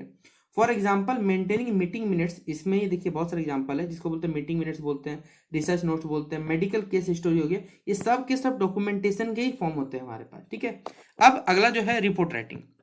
अगर हम बात करें रिपोर्ट राइटिंग के मीनिंग के आधार पर, on the other hand refers to the process of organizing and presenting information formally to the communication findings, result or progress on a specific subject। किसी भी खास सब्जेक्ट में उसके निष्कर्ष क्या निकलते हैं, उसका रिजल्ट क्या है, उसी में क्या खोज हुआ, लेकिन ये पूरी तरीके से फॉर्मली होता है, मतलब इसमें कुछ लीगल प्रोसेस के थ्रू ये सारा का सारा बनता है। A report is writing return for a specific audience, ये रिपोर्ट जो है वो किसी खास वर्ग के लिए या किसी खास ऑडियंस के लिए लिखा जाता है, कुछ पर्पस होता है ताकि प्रॉब्लम को एनालाइज किया जा सके, उस प्रॉब्लम के साथ उसमें क्या रिकमेंडेशन हो सकते हैं, ये सभी चीज़ें उसमें डाल सकते हैं। It is not just a record but N interpretation and presentation of a documentation information. ये कोई भी बेसिकली अगर कहा जाए हमारे पास ये रिकॉर्ड नहीं है, इसे हम लोग क्या करते हैं इन्फॉर्मेशन के लिए एक जगह प्रेजेंट करते हैं या इकट्ठा करने का काम करते हैं। तो ये दोनों के मीनिंग के आधार पर जो अंतर होता है वो हमने सबसे पहले आपको बताया। अब देखिए दोनों का पर्पस क्या है, दोनों का उद्देश्य अलग अलग है। हमने आपको बताया ना डॉक्यूमेंटेशन जो होता है हम लोग इससे रिकॉर्ड इसलिए करते हैं ताकि भविष्य में जब हमें कोई चीज़ का रेफरेंस लेना पड़े, रेफरेंस मतलब कि इस जगह मतलब कोई केस चल रहा है कोर्ट में, अगर आपने कभी केस लड़ते देखा होगा तो क्या करते हैं जो जजेस माफ करिए जो वकील रहते हैं वो बताते हैं कि इन कोर्ट के इन सुप्रीम कोर्ट के इस वकील ने ये फैसला दिया था इस चीज के लिए, तो उसे रेफरेंस लिया जाता है, ठीक है, या फिर एविडेंस के रूप में उसे मान के चलते हैं। तो इट इंश्योर्स कंटिन्यूटी, इसमें कंटिन्यूटी होती है, निरंतरता है, अकाउंटेबिलिटी जिम्मेदारी होती है और ट्रांसपेरेंसी दिखी जाती है। Documentation act as a proof of action, documentation देखिए एक एक्शन प्रूफ ऑफ एक्शन के रूप में माना जाता है, डेटा कलेक्ट किया जाता है और जो भी रिसर्च है वो सब के सब यहाँ पर कंडक्ट किए जाते हैं। वहीं पर अगर हम बात करें रिपोर्ट राइटिंग की बात करें तो रिपोर्ट राइटिंग बेसिकली डेटा को एनालाइज करने के लिए आपके पास जो भी प्रेजेंट इन्फॉर्मेशन है उसे एक स्ट्रक्चर्ड फॉर्म में लिखा जाता है ताकि डिसीजन मेकिंग में हमारे पास हेल्प कर सके, इसका ये काम होता है। तो रिपोर्ट ऑप्टन देखिए रिपोर्ट जो है हमारे पास है वो हमें इन्फॉर्म एक्सप्लेन करने में चीज़ों को एवेल्यूट और परस्यूट करने में क्या करता है हेल्प करता है हमारे पास, ठीक है। स्ट्रक्चर और फॉर्मेट के बारे में बात करें तो देखिए डॉक्यूमेंटेशन में ऐसा कोई फिक्स्ड स्ट्रक्चर नहीं है, आप अपने सिंपल नोट्स बना के कुछ लॉग्स के रूप में फॉर्म्स के रूप में रिकॉर्ड में जमा कर रख सकते हो, ठीक है। इसमें लैब डॉक्यूमेंटेशन एग्जाम्पल है, बिजनेस डॉक्यूमेंटेशन है, सबका देखिए अलग अलग फील्ड ऑफ वर्क में अलग लिखा जाता है। वहीं पर रिपोर्ट राइटिंग में आपको एक पूरा फॉर्मेट क्या करना पड़ता है फॉलो करना पड़ता है, चाहे उसमें टाइटल पेज हो, टेबल ऑफ कॉन्टेंट्स हो, इंट्रोडक्शन हो, बॉडी हो, कंक्लूजन रिकमेंडेशन हो, रेफरेंसेस हो, ये सभी चीज़ों को पूरा आपको एक सिस्टमेटिक वे में अरेंज करके उस चीज़ को बनाना पड़ता है। इसलिए रिपोर्ट राइटिंग पूरा एक प्रॉपर फॉर्मेट फॉलो करके काम करता है। कंटेंट और स्टाइल की में अगर अंतर बात करें तो डॉक्यूमेंटेशन क्या होता है फैक्चुअल बेस्ड होता है, ब्रीफ होता है, इसमें पूरी जानकारी जो पूरे एकदम डिटेल में दी रहती है। ये बेसिकली फोकस करता है रिकॉर्डिंग करने पे ताकि कभी अगर जरूरत पड़े तो उसका यूज करके काम किया जा सके, ठीक है। इसमें जो लैंग्वेज होता है वो एकदम सीधा साधा सपाट लैंग्वेज लिखा जाता है और जो भी इसके ऑब्जेक्टिव्स है वो भी सीधा बताया जाता है, इसमें कुछ भी हेर फेर नहीं किया जाता। वहीं पर रिपोर्ट राइटिंग में देखिए फैक्ट्स भी लिखे जाते हैं और जो भी लोगों का इंटरप्रिटेशन है वो भी बताया जाता है, इसमें चीज़ों को एनालाइज किया जाता है, साथ ही साथ उसमें जो भी करंट सॉल्यूशन हो सकते हैं वो भी चीज़ इंक्लूड किया जाता है। इसमें टोन जो होता है वो नॉर्मल होता है, एनालिटिकल होता है, फोकस किया जाता है क्लियरिटी पे, और ये जो फोकस काम करता है कि एविडेंस बेस्ड रीजनिंग पर ये क्या करता है वर्क करने का काम करता है, ठीक है। अगला हमारे पास है यूज ऑफ एप्लीकेशन, मतलब दोनों को इस्तेमाल करने के बारे में बात करें तो डॉक्यूमेंटेशन का इस्तेमाल किया जाता है रिकॉर्ड कीपिंग में, यानी आप इसे संभाल के क्या कर सकते हो रख सकते हो, जैसे रिसर्च लॉग्स हो गया, प्रोजेक्ट नोट्स हो गया, अटेंडेंस शीट हो गए, फाइनेंशियल रिकॉर्ड्स हो गए, लीगल फाइल्स हो गए, उनमें आप इनको संभाल के रखते हो। ये सपोर्ट करता है बेसिकली रेफरेंस फ्यूचर रेफरेंस को, जिसमें ऑडिट है, अकाउंटेबिलिटी है, जिम्मेदारी रखना पड़ता है। वहीं पर रिपोर्ट राइटिंग बेसिकली हम लोग कम्युनिकेट करने के लिए इस्तेमाल करते हैं, जैसे प्रोग्रेस रिपोर्ट हो गया आपके स्कूल का, एनुअल रिपोर्ट हो गया, इन्वेस्टिगेशन रिपोर्ट हो गया, रिसर्च रिपोर्ट हो गया, ये सब के सब हमारे पास है चीज़ों को एवेल्यूट करने के लिए और उनमें से जो निष्कर्ष निकल सकता है उसको पता करने के लिए इस्तेमाल किया जाता है। एग्जाम्पल में अगर आप देखना चाहो तो डॉक्यूमेंटेशन से हमारे रिकॉर्डिंग से बेसिकली क्या होता है किसी ये बताया जाता है, वहीं पर रिपोर्ट राइटिंग से बेसिकली अगर देखोगे ये एग्जांपल आप छोड़ सकते हो कोई काम का नहीं, मुझे नहीं लगता कि इतना डिटेल में आपको लिखना पड़ेगा, इसलिए मैं बेसिकली इस पॉइंट को छोड़ ही देता हूँ, इसका कोई काम नहीं मेरे हिसाब से। आप वो 4 पॉइंट लिखना, उसी में आपका पूरा 15 मार्क्स कवर हो जाएगा, ठीक है, क्योंकि उसमें हमने बहुत डिटेल वे में बताया हुआ है। बाकी कंक्लूजन में आप लिखना चाहे तो लिख सकते हैं, ये भी बेसिकली जरूरी नहीं है, क्योंकि हमने जो पढ़ा बस उसी चीज़ को यहाँ पर लिखा हुआ है। तो ये था पहला डॉक्यूमेंटेशन और जो रिपोर्ट राइटिंग होता है उसके बीच में अंतर, ठीक है। ये पूरा का पूरा सवाल 15 मार्क्स में पेपर में पूछा जाता है, तो अच्छे से नोट डाउन करिएगा। नेक्स्ट सवाल है ग्रुप कम्युनिकेशन कैसे यूजफुल है बिजनेस और सोसाइटी में, हमें ये बताना है ये सवाल। तो क्या होता है ग्रुप कम्युनिकेशन, सही सबसे पहले समझते हैं। देखिए कम्युनिकेशन एक ऐसा प्रोसेस जिसके थ्रू आप अपने आइडियाज़ को, इंफॉर्मेशन को, मैसेज को शेयर करते हो। अब यही चीज़ जब नाम ग्रुप कम्युनिकेशन हो जाएगा तो बड़े पैमाने पे आप अपने विचार को लोगों तक शेयर करते हो, एक कॉमन सबका गोल होगा, लक्ष्य होगा, उसी को हम लोग कहते हैं ग्रुप कम्युनिकेशन कहते हैं। मतलब अगर कहा जाए मान लीजिए आपके मित्रों की मंडली है जिसे आप ग्रुप कह सकते हैं। अब ग्रुप का सभी का एक लक्ष्य है कि हाँ हमें ये वाला जॉब क्रैक करना है, ठीक है, और इसके लिए या कोई बिजनेस खड़ा करना है, तो सभी का कॉमन गोल होगी, अब सब मिलके काम करेंगे, बस इसी का नाम हो जाए ग्रुप कम्युनिकेशन। अपने आइडिया शेयर करेंगे, जो भी रहेगा इसी को कह सकते हैं। तो it is essential part of both business and social life, ये आपके जीवन में बिजनेस और सोशल लाइफ दोनों का इसेंशियल पार्ट है, मतलब जरूरी पार्ट है। As most activities in organization and communities depend on effective interaction among member. देखिए ये जितने भी आप ग्रुप कम्युनिकेशन करते हो या ऑर्गेनाइजेशन के बीच में जितना सारा एक्टिविटी होता है, ये सब के सब इफेक्टिव इंटरेक्शन का, इफेक्टिव मतलब प्रभावी, अगर दोनों के बीच में इंटरेक्शन होगा तभी जाके ये काम अच्छे से वर्क आता है। अगर हम सिंपल शब्दों में बात करें तो group communication helps people to think together. Group communication लोगों को मदद करता है, लोग साथ मिलकर सोचें, प्लानिंग करें, साथ मिलकर काम करें, ताकि सब मिलकर अगर एक जैसा काम करेंगे या फिर एक पावरफुल टूल के रूप में काम करेंगे तो कोऑर्डिनेशन अच्छा होगा, प्रॉब्लम सॉल्विंग जल्दी से होगा, डिसीजन मेकिंग ले पाएंगे और सोसाइटी को अच्छे से चला पाएंगे सब। ठीक है, ये होता है हमारे पास है। अब इस ग्रुप कम्युनिकेशन का मीनिंग है, तो ग्रुप कम्युनिकेशन टेक्स प्लेस, ये कब हो, बेसिकली इस ग्रुप कम्युनिकेशन करने के लिए जब दो या दो से ज़्यादा इंडिविजुअल सब साथ मिलकर आते हैं, इन्फॉर्मेशन शेयर करते हैं, डिस्कस करते हैं इशू को कि क्या फैसला लेना चाहिए, क्या नहीं करना चाहिए। तो ये कई तरीकों से हो सकता है, मीटिंग्स के रूप में हो सकता है, टीम डिस्कशन हो सकता है, ब्रेन स्टॉर्मिंग सेशंस जो होते हैं उनमें हो सकता है, सेमिनार हो सकता है, वेबिनार होता है आजकल। ठीक है, ये सब कैसे चल सकता है। सभी का क्या एम होना चाहिए कि सबका एक कॉमन ऑब्जेक्टिव होना चाहिए, ताकि सभी लोग अपने आइडियाज़ को एक्सचेंज कर सके और कोलेब्रेशन हो सके। तो ये फॉर्मल भी हो सकता है, इनफॉर्मल भी हो सकता है। फॉर्मल में ऑफिस में मीटिंग करिएगा, इनफॉर्मल कहीं हो सकता है बाहर बैठल रहिएगा, फील्ड में बैठे कहीं बात करिएगा सब। ठीक है, अब इसका क्या इंपॉर्टेंस है बिजनेस के फील्ड में अगर हम बात करें। ठीक है, क्योंकि क्वेश्चन बिजनेस से रिलेटेड ही पूछा गया कि ग्रुप जो कम्युनिकेशन है उसका बिजनेस में क्या इंपॉर्टेंस है। देखिए इसलिए लिखा हुआ है, in the business world group communication is extremely useful for the smooth functioning of an organization. कोई भी ऑर्गेनाइजेशन अगर उसे चलना है तो उसमें ग्रुप कम्युनिकेशन होना बहुत ज़्यादा जरूरी है। क्यों? इससे आपका टीम वर्क इनहेंस होता है, पता है, उसे बढ़ावा मिलता है। और जब टीम वर्क इनहेंस होगा तो प्रोडक्टिविटी बढ़ेगा, प्रोडक्टिविटी बढ़ेगा तो लोगों के बीच में जो कोऑर्डिनेशन एम्प्लॉयज़ के बीच में वो भी बढ़ेगा। इससे इसलिए फ़ायदा हमारे पास इसका। अब इसी चीज़ को अगर हम पॉइंट वाइज समझने की कोशिश करते हैं तो इसके क्या लाभ है, उनमें सबसे पहला लाभ है बेटर डिसीजन मेकिंग। यानी आपके डिसीजन मेकिंग में क्या करेगा, ये आपको सहायक सिद्ध होगा। बोलिए कैसे? देखिए ग्रुप कम्युनिकेशन क्या करता है, जो भी मेंबर्स हैं अलग अलग सबका व्यू पॉइंट हो सकता है, सबके एक्सपीरियंस अलग अलग हो सकते हैं। जब मैनेजर एम्प्लॉय सब साथ मिलकर डिस्कस करें कि क्या सही हो सकता है किसी पार्टिकुलर फैसले के लिए, तो वहां पर सबने अपने विचार रखना है और जो सबसे सही विचार रहेगा वही काम करेगा। तो उसी डिसीजन मेकिंग क्या होगा, हमारा ज़्यादा इंप्रूव होगा। दूसरा प्रॉब्लम सॉल्विंग, सेम इसी प्रकार का, कोई अलग नहीं यहाँ पर है कि देखिए बहुत सारे ऐसे बिजनेस प्रॉब्लम होते हैं जहाँ पर आपने देखा होगा कुछ सॉल्यूशन नहीं निकल पाता। जो सॉल्यूशन नहीं निकल पाएगा तो मालिक लोग भी जो रहते हैं वो लोग क्या करते हैं, सभी इंप्लॉयज़ लोग बैठते हैं, सब आराम से बैठ के बात करते हैं कि क्या इसका सॉल्यूशन हो सकता है, किस तरह हम इसे डील कर सकते हैं। तो आप खुद बताइए इससे क्या प्रॉब्लम को सॉर्ट आउट करने में सहायक होता है? हाँ होता है एकदम। कोऑर्डिनेशन एंड कोऑपरेशन, देखिए ऑर्गेनाइजेशन जितने भी आप कोई भी कंपनी या फॉर्म देखते होंगे वहाँ पर सभी को टीम वर्क सिखाया जाता है। क्यों टीम वर्क सिखाया जाता है? क्योंकि टीम वर्क अगर सब बेसिस सब मिलजुल करेंगे तो पार्टिकुलरली एक पूरा टीम जो रहेगा, हाँ हमें ये गोल अचीव करना, इस साल का हमारा ये टास्क है, रेस्पॉन्सिबिलिटी दिया हमें निभाना है। अगर अगर ये सब पूरा निभाएंगे तो हमें हमारे कैसे प्रमोशन मिले, बहुत सारी चीज़ रहती है। तो इससे लोगों में एकता बढ़ती है, जो कन्फ्यूजन रहता है वो भी दूर होता है। एम्प्लॉयज़ को मोटिवेशन ही मिलता है। देखिए अगर अक्सर डिस्कशन होगा बेसिकली तो लोगों के बीच में या ग्रुप्स के बीच में क्या रहेगा, एम्प्लॉयज़ के बीच में कि वो लोग फील हो गए, हाँ भैया हमें भी वैल्यू मिलता है, ये कंपनी हमारी भी, हमें मिलकर क्या करना पड़ेगा, इस कंपनी आगे बढ़ाना पड़ेगा। तो ये बेसिकली एम्प्लॉय को मोटिवेशन देता है कि हाँ उनके अभी उनके मदद से ही ये कंपनी या कहा जाए ये भी जो फर्म है वो चल रहा है, इसलिए उनको मोटिवेशन मिलता है। कॉन्फ्लिक्ट का रेजोल्यूशन होता है अगर हम बात करें। देखिए डिफरेंस इन ऑप्शन, देखिए ओपिनियन आप करिएगा, देखिए सबका ओपिनियन अलग हो सकता है किसी भी कंपनी में, लेकिन जब यहाँ पर मान लीजिए कोई मिसअंडरस्टैंडिंग होता है तो यहाँ पर कॉन्फ्लिक्ट्स को पीसफुली मतलब शांतिपूर्वक अगर कुछ सुलझाना है तो शांति से बैठिए और सब कॉन्फ्लिक्ट को क्या कर सकते हैं, क्या विचार था, क्या नहीं था, किसका गलती था, सब बातचीत होकर यहाँ पर सॉल्व होता है हमारे पास। अब ये तो था बिजनेस लाइफ में, लेकिन इसका सोसाइटी में क्या रोल है अगर हम बात करें तो ये हमारे सोशल लाइफ में भी एक कह सकते हैं पार्ट है। बोले क्यों? समाज को एकीकृत करने में क्या करता है, हेल्प करता है। जैसे कंपनी में देखिए सब कह सकते हैं अलग अलग स्टाफ होते हैं, सबके अलग अलग विचारधारा होता है। उसी में हमारे समाज में, हमारा भारतवर्ष जो है इसमें विविध प्रकार के लोग रहते हैं, कोई अलग कास्ट से, कोई अलग रीजन से, बहुत सारे फैक्टर्स करते हैं।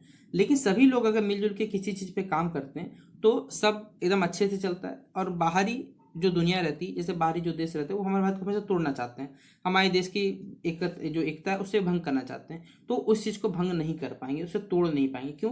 सभी लोग, जैसे मान लीजिए फॉर एग्जांपल देश में अगर ऐसी कोई आपातकालीन स्थिति आती है तो सभी लोग, अभी जैसे करंटली जो माहौल चल रहा है देश में वो गैस सिलेंडर्स को लेकर है, ठीक है। अब सभी लोग मिलजुल कर अगर सब रहेंगे तो देश में भाई किसी प्रकार का कमी यहाँ पर नहीं होने वाला है, ठीक है। यही समाज की एकता है कि सबको मिलजुल के क्या करना, चलना है हमारे पास है। लोगों में बेसिकली जागरूकता फैलनी चाहिए, जैसे कम्युनिटी मीटिंग्स होते हैं, ग्रुप डिस्कशन डिस्कशन होते हैं, सोशल कैंपेनिंग होते हैं, इसमें लोगों इसे करवाया क्यों जाता है, ताकि लोगों को अवेयर किया जा सके, जागरूक किया जा सके हेल्थ के प्रति, एजुकेशन के प्रति, इन्वायरमेंट के प्रति, जो भी सोशल रिफॉर्म्स हो रहे हैं उनके प्रति। फिर है अगला डिसीजन मेकिंग इन कम्युनिटी। देखिए इसी प्रकार जैसे अभी हमने, जब सब लोग साथ मिलकर बात करेंगे, बैठ के बात करेंगे, तो सैनिटेशन, एजुकेशन, डेवलपमेंट में सब मिलके जब बात करेंगे तो सबकी वॉइस को सुना जाएगा, जो बेस्ट ऑप्शन रहेगा उस पर काम किया जाएगा। इससे हमारा कल्चर डेवलपमेंट होता है। देखिए ग्रुप कम्युनिकेशन से क्या होता है कि लोगों का जो कल्चर, बेसिकली जो कल्चर है, जो ट्रेडिशन है, वो प्रमोट होता है, जिससे अब हो सकता है चाहे वो एग्जाम्पल फेस्टिवल्स ले लीजिए, चाहे जो भी ले लीजिए, इवेंट्स ले, ये हो सकता है। अब इसी ग्रुप कम्युनिकेशन के देखिए कुछ फॉर्म्स होते हैं हमारे पास, अगर कहा जाए तो फेस टू फेस हो सकता है, आजकल तो डिजिटल प्लेटफॉर्म्स है जिसमें वीडियो कॉन्फ्रेंसिंग हो गया, व्हाट्सएप ग्रुप हो गया, सोशल मीडिया प्लेटफॉर्म्स हो गए, जिनके थ्रू हम लोग क्या करते हैं, अलग अलग ग्रुप डिस्कशन को ऑनलाइन भी बैठ के कर सकते हैं, ऑफलाइन तो पहले भी था हमारे पास। अगर कंक्लूजन पे निकले तो ग्रुप डिस्कशन हमारे पास एक कॉर्नर स्टोन के रूप में काम करता है, चाहे वो बिजनेस के फील्ड में हो, चाहे हमारे जीवन के सक्सेस में हो, चाहे सोशल डेवलपमेंट हो। तो बिजनेस में टीम वर्क प्रमोट करता है, कोऑर्डिनेशन को प्रमोट करता है, और इफेक्टिव डिसीजन मेकिंग में हेल्प करता है। वहीं सोसाइटी में बात करें तो ये लोगों की एकता को बढ़ाता है, लोगों में जागरूकता फैलाता है, लोगों में भी कोऑपरेशन बढ़ाता है। इसीलिए ये हमारे पास कंपनी बोला जाए या कहीं भी विलेज काउंसिल मीटिंग हो, ये सब में एक इफेक्टिव रोल से काम करता है। ठीक है, the importance of reading, understanding, writing and speaking in the field of English communication. English communication की फील्ड में अगर हम बात करें, रीडिंग का, अंडरस्टैंडिंग का, राइटिंग का और स्पीकिंग का क्या योगदान है, या क्या इंपॉर्टेंस है, माफ करिएगा योगदान बोल रहा हूँ, क्या महत्व है इसका, ये हमें बताना है। आइए जानते हैं क्या इंपॉर्टेंस, एक एक करके सभी चीज़ों के बारे में बात करें।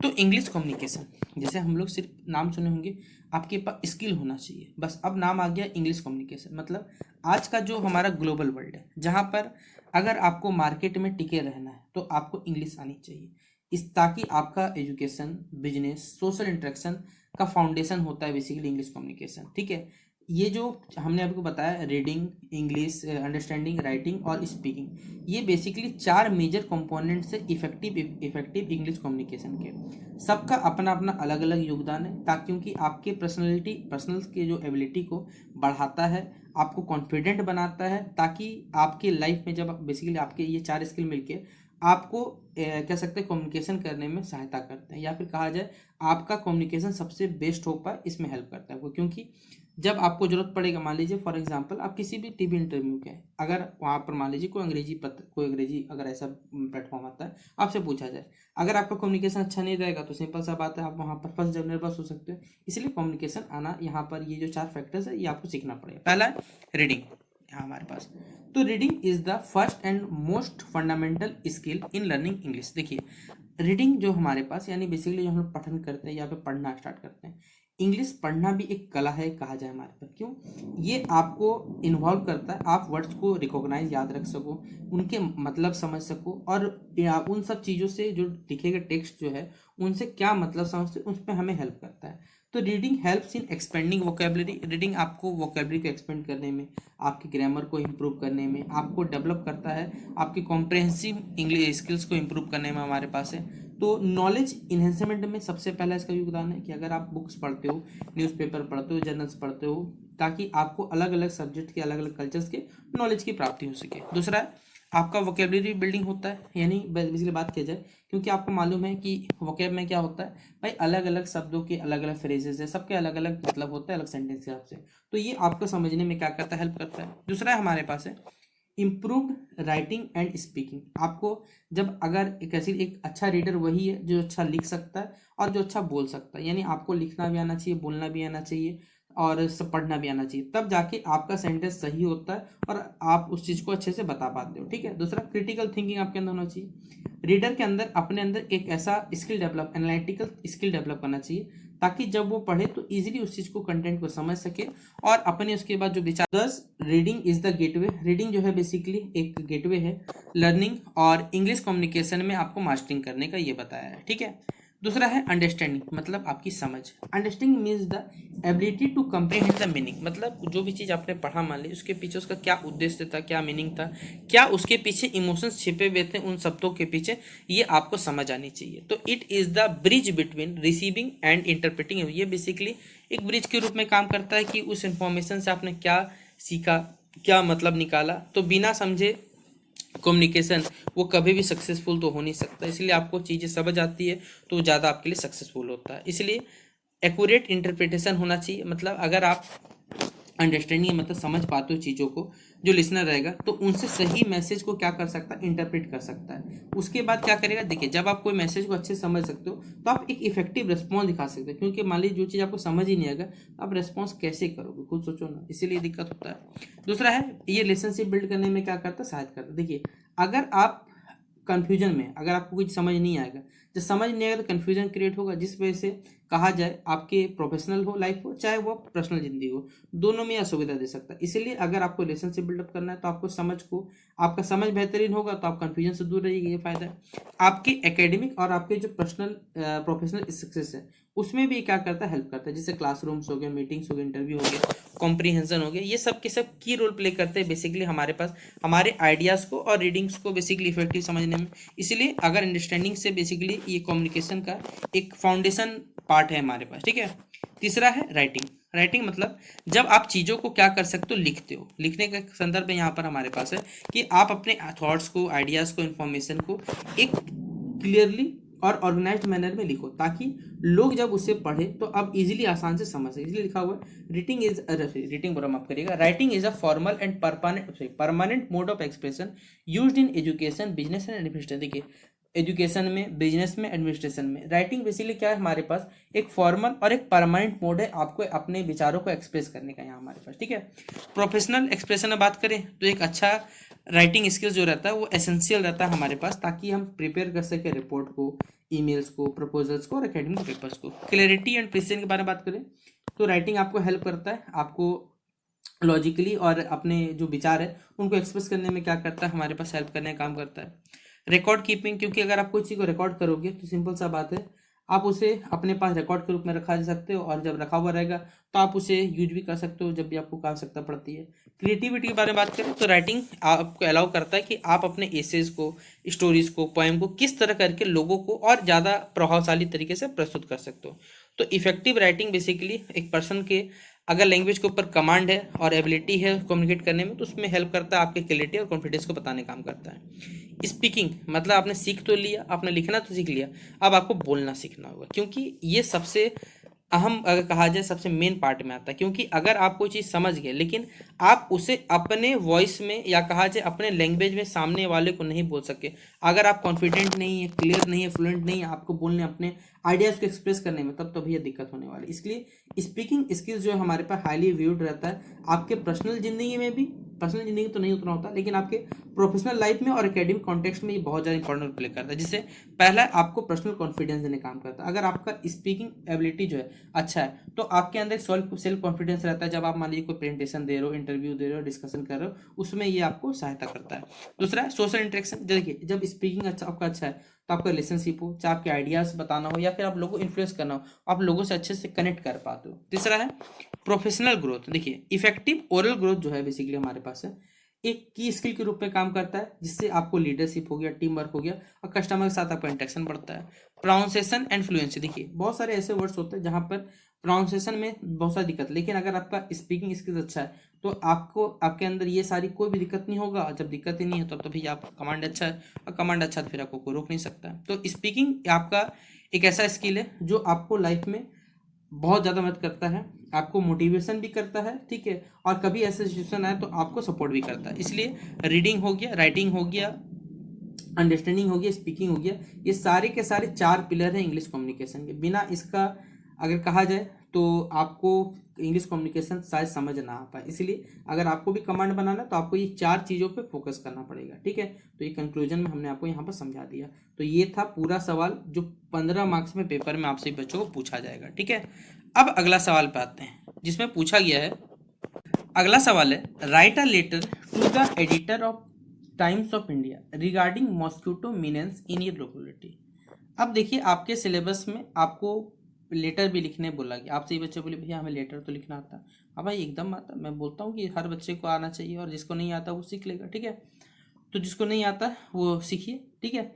आपके इलाके में बेसिकली मॉस्किटोज यानी जो मच्छर है उसका संख्या बढ़ चुका है। जब मच्छर संख्या बढ़ेगा तो अलग अलग बीमारियां बढ़ेंगी। उसी चीज़ को यहाँ पर मेंटेन करने के लिए या इसको रोकथाम के लिए आपको क्या करना है, टाइम्स ऑफ इंडिया वालों को पेपर बेसिकली एक लेटर लिखना है, जहाँ पर हमारे जो नगर निगम वाले उनको जगाना पड़ेगा। इसलिए आइए बताते हैं। तो यहाँ पर पहला गैप नहीं होगा, टू यहाँ पर सब साथ में लिखिएगा, ठीक है। To the editor, Times of India, New Delhi, ठीक है। जिनको पत्र लिखना उनको लिखना पड़ेगा। फिर आपको सब्जेक्ट लिखना पड़ेगा कि हमारे इलाके में जो मस्किटो उनसे खतरा पैदा हो रहा है, ठीक है। सर या मैडम, क्या कि हमको तो मालूम नहीं भी है कि कौन है, कि वो मैन है या वोमेन, हमको नहीं पता, इसलिए हमने यहाँ सब कुछ लिख दिया। Through the columns of your esteem newspaper, हम आपके जो अखबारों में जो जगह है हमारे पास है, हम इच्छा करेंगे कि आप इस चीज़ के बारे में कह सकते हैं जो अथॉरिटीज़ है उनको जागरूक करना चाहेंगे। हम लोग basically I wish to draw the attention of the concern authorities toward the increasing mosquito menace in our locality Shastri Nagar New Delhi. Shastri Nagar New Delhi घटना है जहाँ पर मॉस्किटोज का जो संख्या है या खतरा जो लगातार बढ़ते चला जा रहा है, तो इनसे रिलेटेड जो भी अधिकारी लोग हैं उनका अटेंशन इन चीज़ों पर पड़े, इसके लिए आपको हम लोग पत्र लिख रहे हैं। तो अपने अखबारों में छोटी सी जगह दे दीजिएगा जिससे लोगों के पास बात पहुंचे, ठीक है। जैसे यहाँ बताया जा रहा है, for the past few weeks, मतलब पिछले कुछ सप्ताह से the situation has become unbearable, अब सिचुएशन कुछ खतरा से ज़्यादा जा चुका है। जो नाली है या फिर जो गार्बेज डंप्स है वो अब हमारे लिए मच्छर को जन्म देने का या मच्छर को बनने का सारा चीज़ यहाँ पर प्रोवाइड कर रहे हैं। जो म्यूनसिपल वर्कर्स है वो रियरली विजिट आवर, वो कभी कदार विजिट कर लेते गलती से। And fogging not done regularly, यहाँ फॉगिंग जो है वो रेगुलर बेसिस पे तो नहीं हो रहा है। एज अ रिजल्ट क्या हो रहा है, जो हमारे रेसिडेंट्स मतलब जो वहाँ के लोग हैं वो सफरिंग कर रहे हैं मॉस्किटो से जो होने वाली बीमारी, चाहे वो डेंगू हो, मलेरिया हो, चिकनगुनिया हो। The evenings have become almost impossible to spend outdoor, यानी घर के बाहर अगर आप शाम में जाते हैं तो रहना मुश्किल है। जो कह सकते हैं सोसाइटी में जो चिल्ड्रंस हैं, इन्हें बच्चे हैं और जो भी एल्डर पीपल है उनको ये लगातार बीमार करते चले जा रहे हैं, ठीक है। क्यों मॉस्किटोज अच्छी बात तो नहीं रहेंगी कहीं पर। We the residents of Shastri Nagar have launched several complaint, हमने बेसिकली क्या किया, जो लोकल म्यूनसिपल ऑफिस है हमने कई बार कंप्लेन किया लेकिन कोई भी असर देखने नहीं मिला, क्योंकि सरकारी ऑफिस है और सरकारी ऑफिस जब तक आप पैसे नहीं दीजिएगा, घुसखोरी नहीं होगा, तब तक वो लोग काम तो करते नहीं, इतिहास का हुआ है, ठीक है।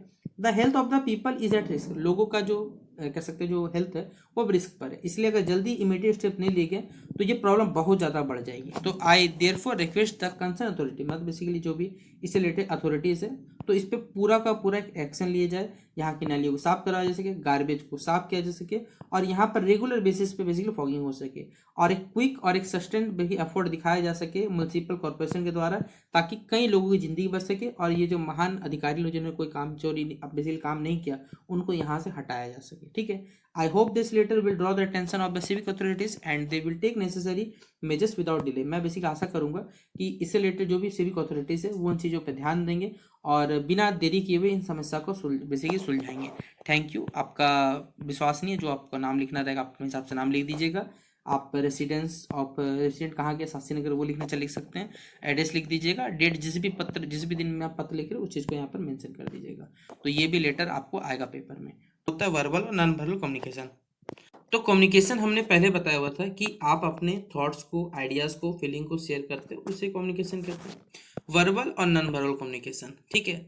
तो जब हम अपने विचारों को लिखकर या बोलकर बेसिकली लोगों के सामने प्रकट करते हैं उसे हम लोग कहते हैं वर्बल कम्युनिकेशन कहा जाता है। नॉन वर्बल कम्युनिकेशन में ना हम लिखते हैं ना बोलते हैं, लेकिन हमारे जो वर्ड्स रहते हैं वो हमारे बॉडी के एक्सप्रेशन के थ्रू, फेशियल एक्सप्रेशन हो गया, बॉडी गेस्चर्स हो गया, बॉडी के मूवमेंट हो गए, उनसे लोगों को पता चल जाता है।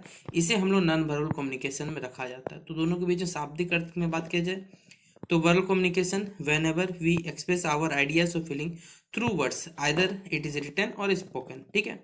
And non verbal communication when we express our self without words using body gesture, facial expression और बॉडी मूवमेंट्स, इनमें काउंट होते हैं, ठीक है।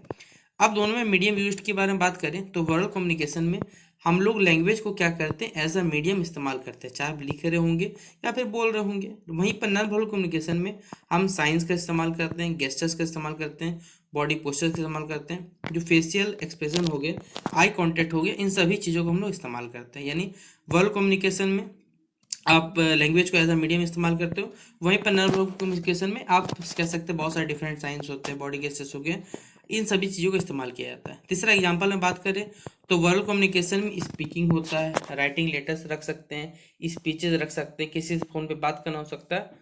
नॉन वर्बल कम्युनिकेशन में आपका हंसना हो गया, आपके चेहरे का एक्सप्रेशन हो गया, लोगों को हाथ मिलाना, अपने हाथ से इशारा करना, ये सभी चीज़ें नॉन वर्बल कम्युनिकेशन का पार्ट होता है।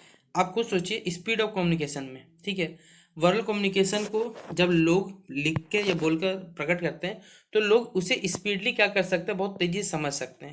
वही नॉन वर्बल कम्युनिकेशन में आपके एक्सप्रेशन सामने वालों को समझ आएगा नहीं आएगा तो ये प्रोसेस स्लो होता है, याद रखिएगा, ठीक है।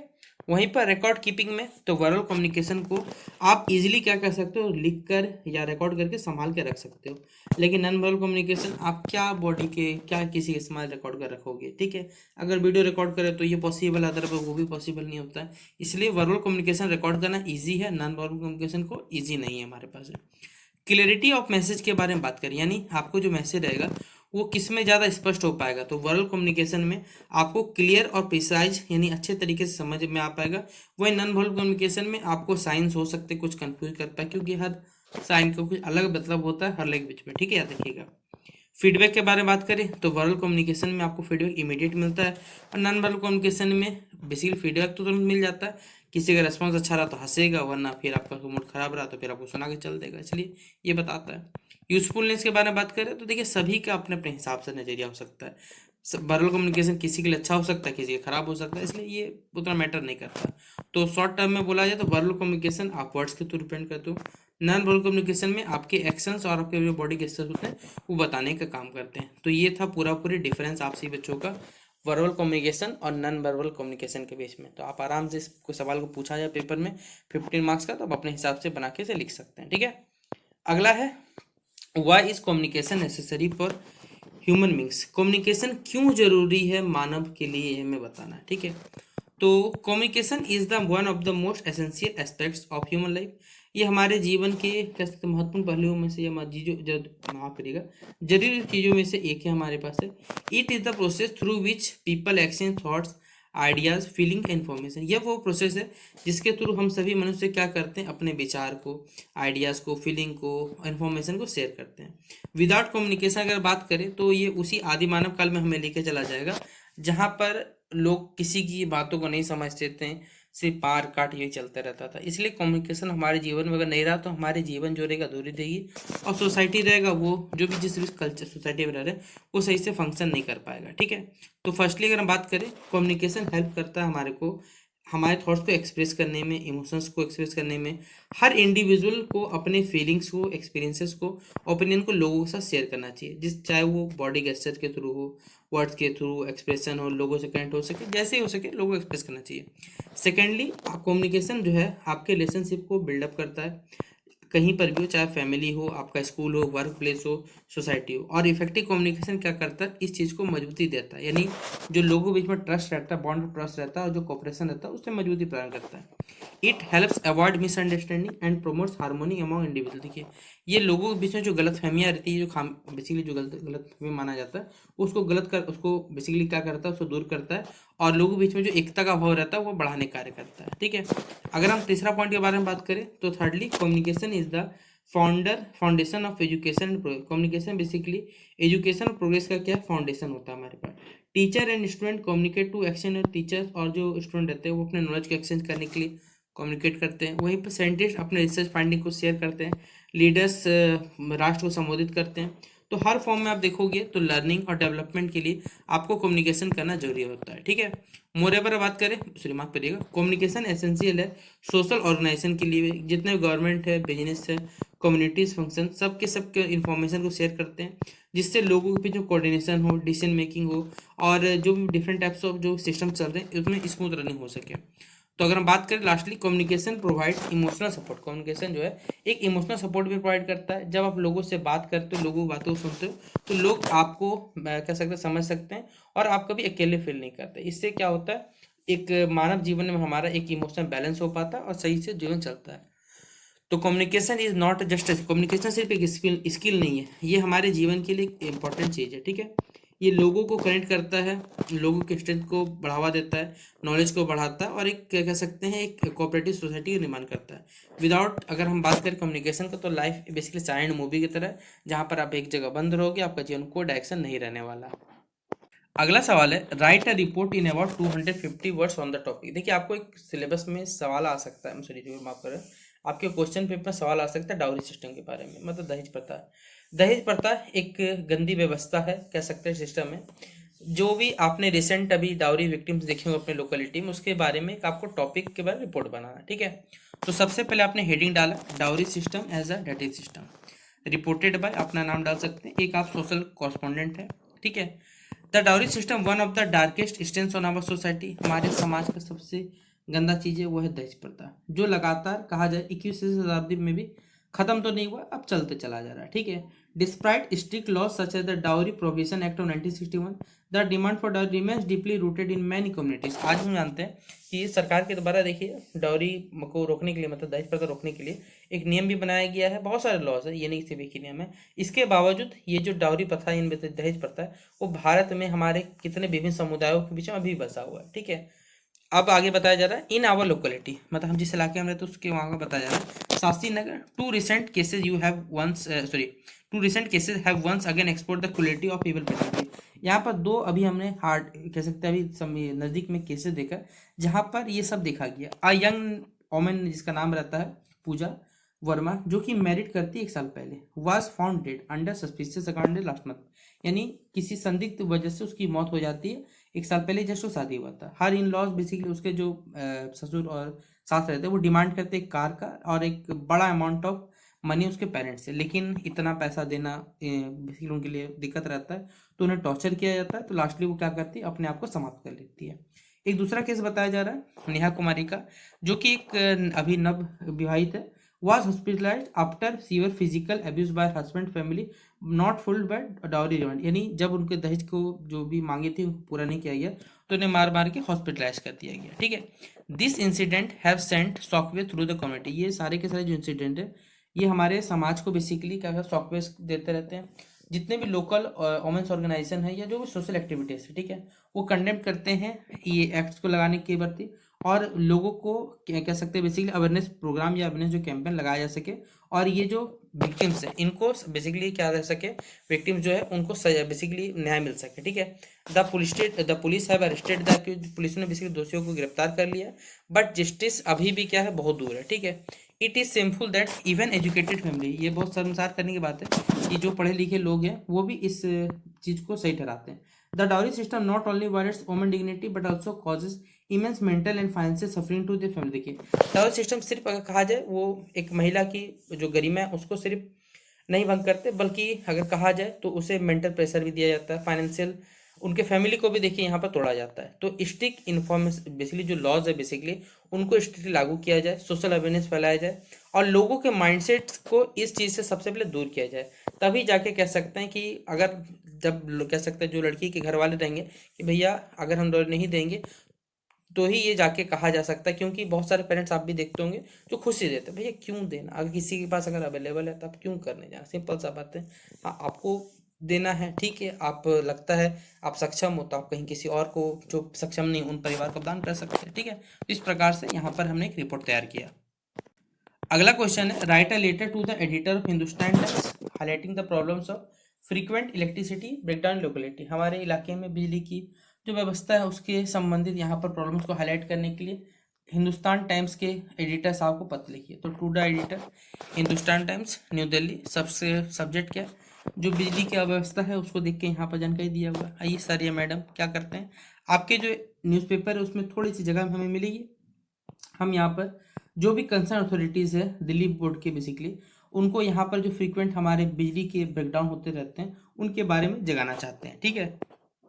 अगला बताया हुआ है कि for the past several weeks we have seen facing continuous power cuts specially during the evening and night hour. देखिए शाम के समय रात के समय लगातार बिजली कटती चली जा रही है, जिस वजह से this interruption had made the lives of resident extremely difficult. इस वजह से क्या हो रहा है, जो लोग हैं उनका रहना दुर्भर हो गया, स्टूडेंट्स को पढ़ाई करने में दिक्कत हो पा रही, ऑफिस वर्कर अपने काम को कंप्लीट नहीं कर पा रहे, मोर एवर जो इरेगुलर पावर सप्लाई हो रहा है जिस वजह से क्या हो रहा है जितने सारे रेफ्रिजरेटर्स रहते हैं फैंस रहते हैं वो भी डैमेज हो रहे हैं। डिस्प्राइट सेवरल कंप्लेंट, बेसिकली हमने बहुत सारे कंप्लेंट्स की इलेक्ट्रिसिटी डिपार्टमेंट को, लेकिन कोई भी इफेक्टिव एक्शन उनके द्वारा नहीं लिया गया और ये सिचुएशन और भी लगातार खराब होती जा रही है क्योंकि अब गर्मी के दिन आने वाले हैं, जिस वजह से लोगों का जो कह सकते हैं जो छोटे बच्चे हो गए, जो एल्डर पीपल हो गए, मतलब जो बुजुर्ग है, उनका रहना अब दुर्भर हो सकता है। इसलिए मैं आपसे अनुरोध करता करता हूँ कि यहाँ पर जो भी कंसर्न अथॉरिटीज़ है वो इस चीज़ को मैटर को देखें और जितना हो सके जल्दी इस चीज़ को ठीक किया जा सके। ठीक है, आपका नाम लिख दीजिएगा, आप किसका पता लिख दीजिएगा, डेट लिख दीजिएगा और भेज दीजिएगा। ठीक है, तो ये था हमारे पास लेटर।